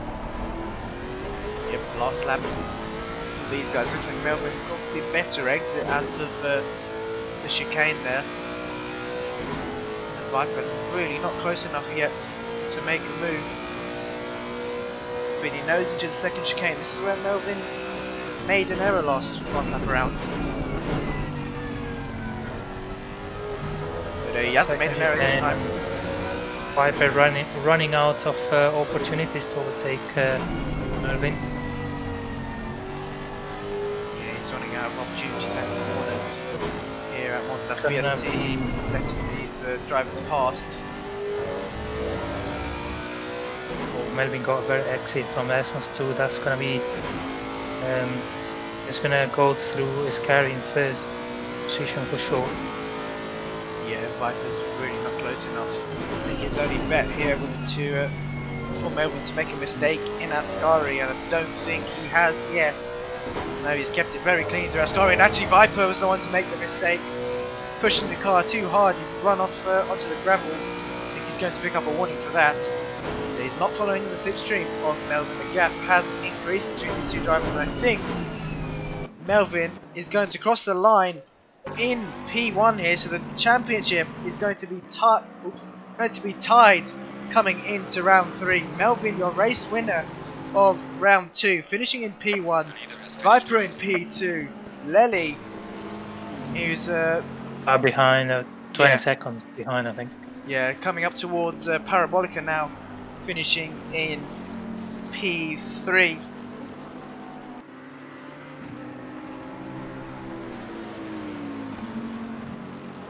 So there we go, Lely securing the final podium spot, and I think Kenny would be saying that should be his, but unfortunately with the concept that we saw, Kenny retiring. Ethan in P4, Fresh Kingy in P5, managing to get the position on BST. BST running out of fuel then. Had to go back into the pits. There we go. Zikrai in P6. SVW in P7. DD in P8. Just rounding off the final corner there. Bubbles in P9. Not the best of races for him. He's not going to be looking good coming into round 3. Championship isn't going to be that great for him. He needs to be up there in the next few rounds. There we go, Bubbles in P9, just okay. Sari in P10 then, just waiting for him to finish.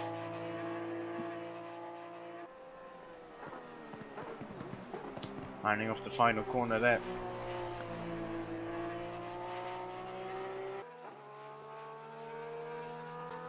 Here we go, crossing the line, just okay. Sari in P10, I believe it is. Yeah, just like Sari in P10.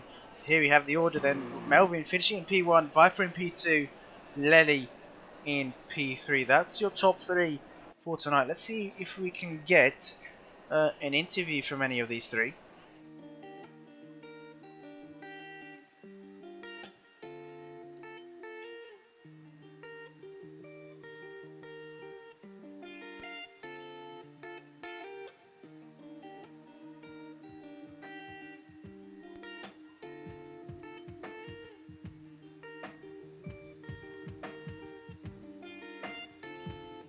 Just bear with us a second.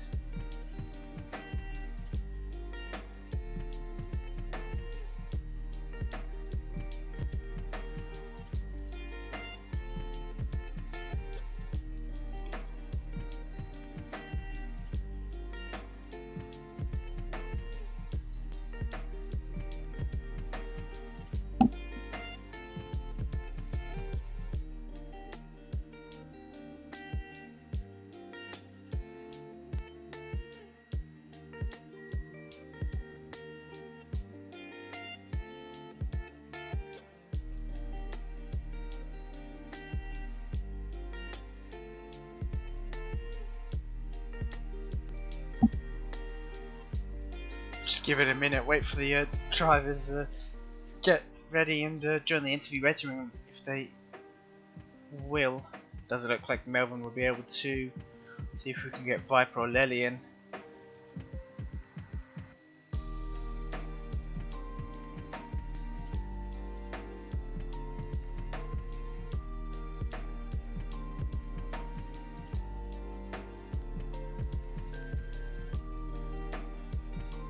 Yep, Viper, I believe, is going to be joining us.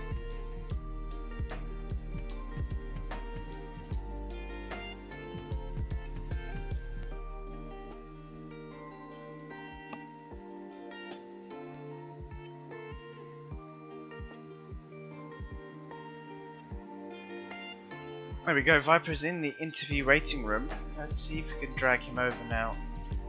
Got Viper with us in the commentary booth, finishing in P2, almost managing to get past Melvin, but not quite. But great finish and great points for you for tonight. Thanks very much. Yeah, that was a fun race.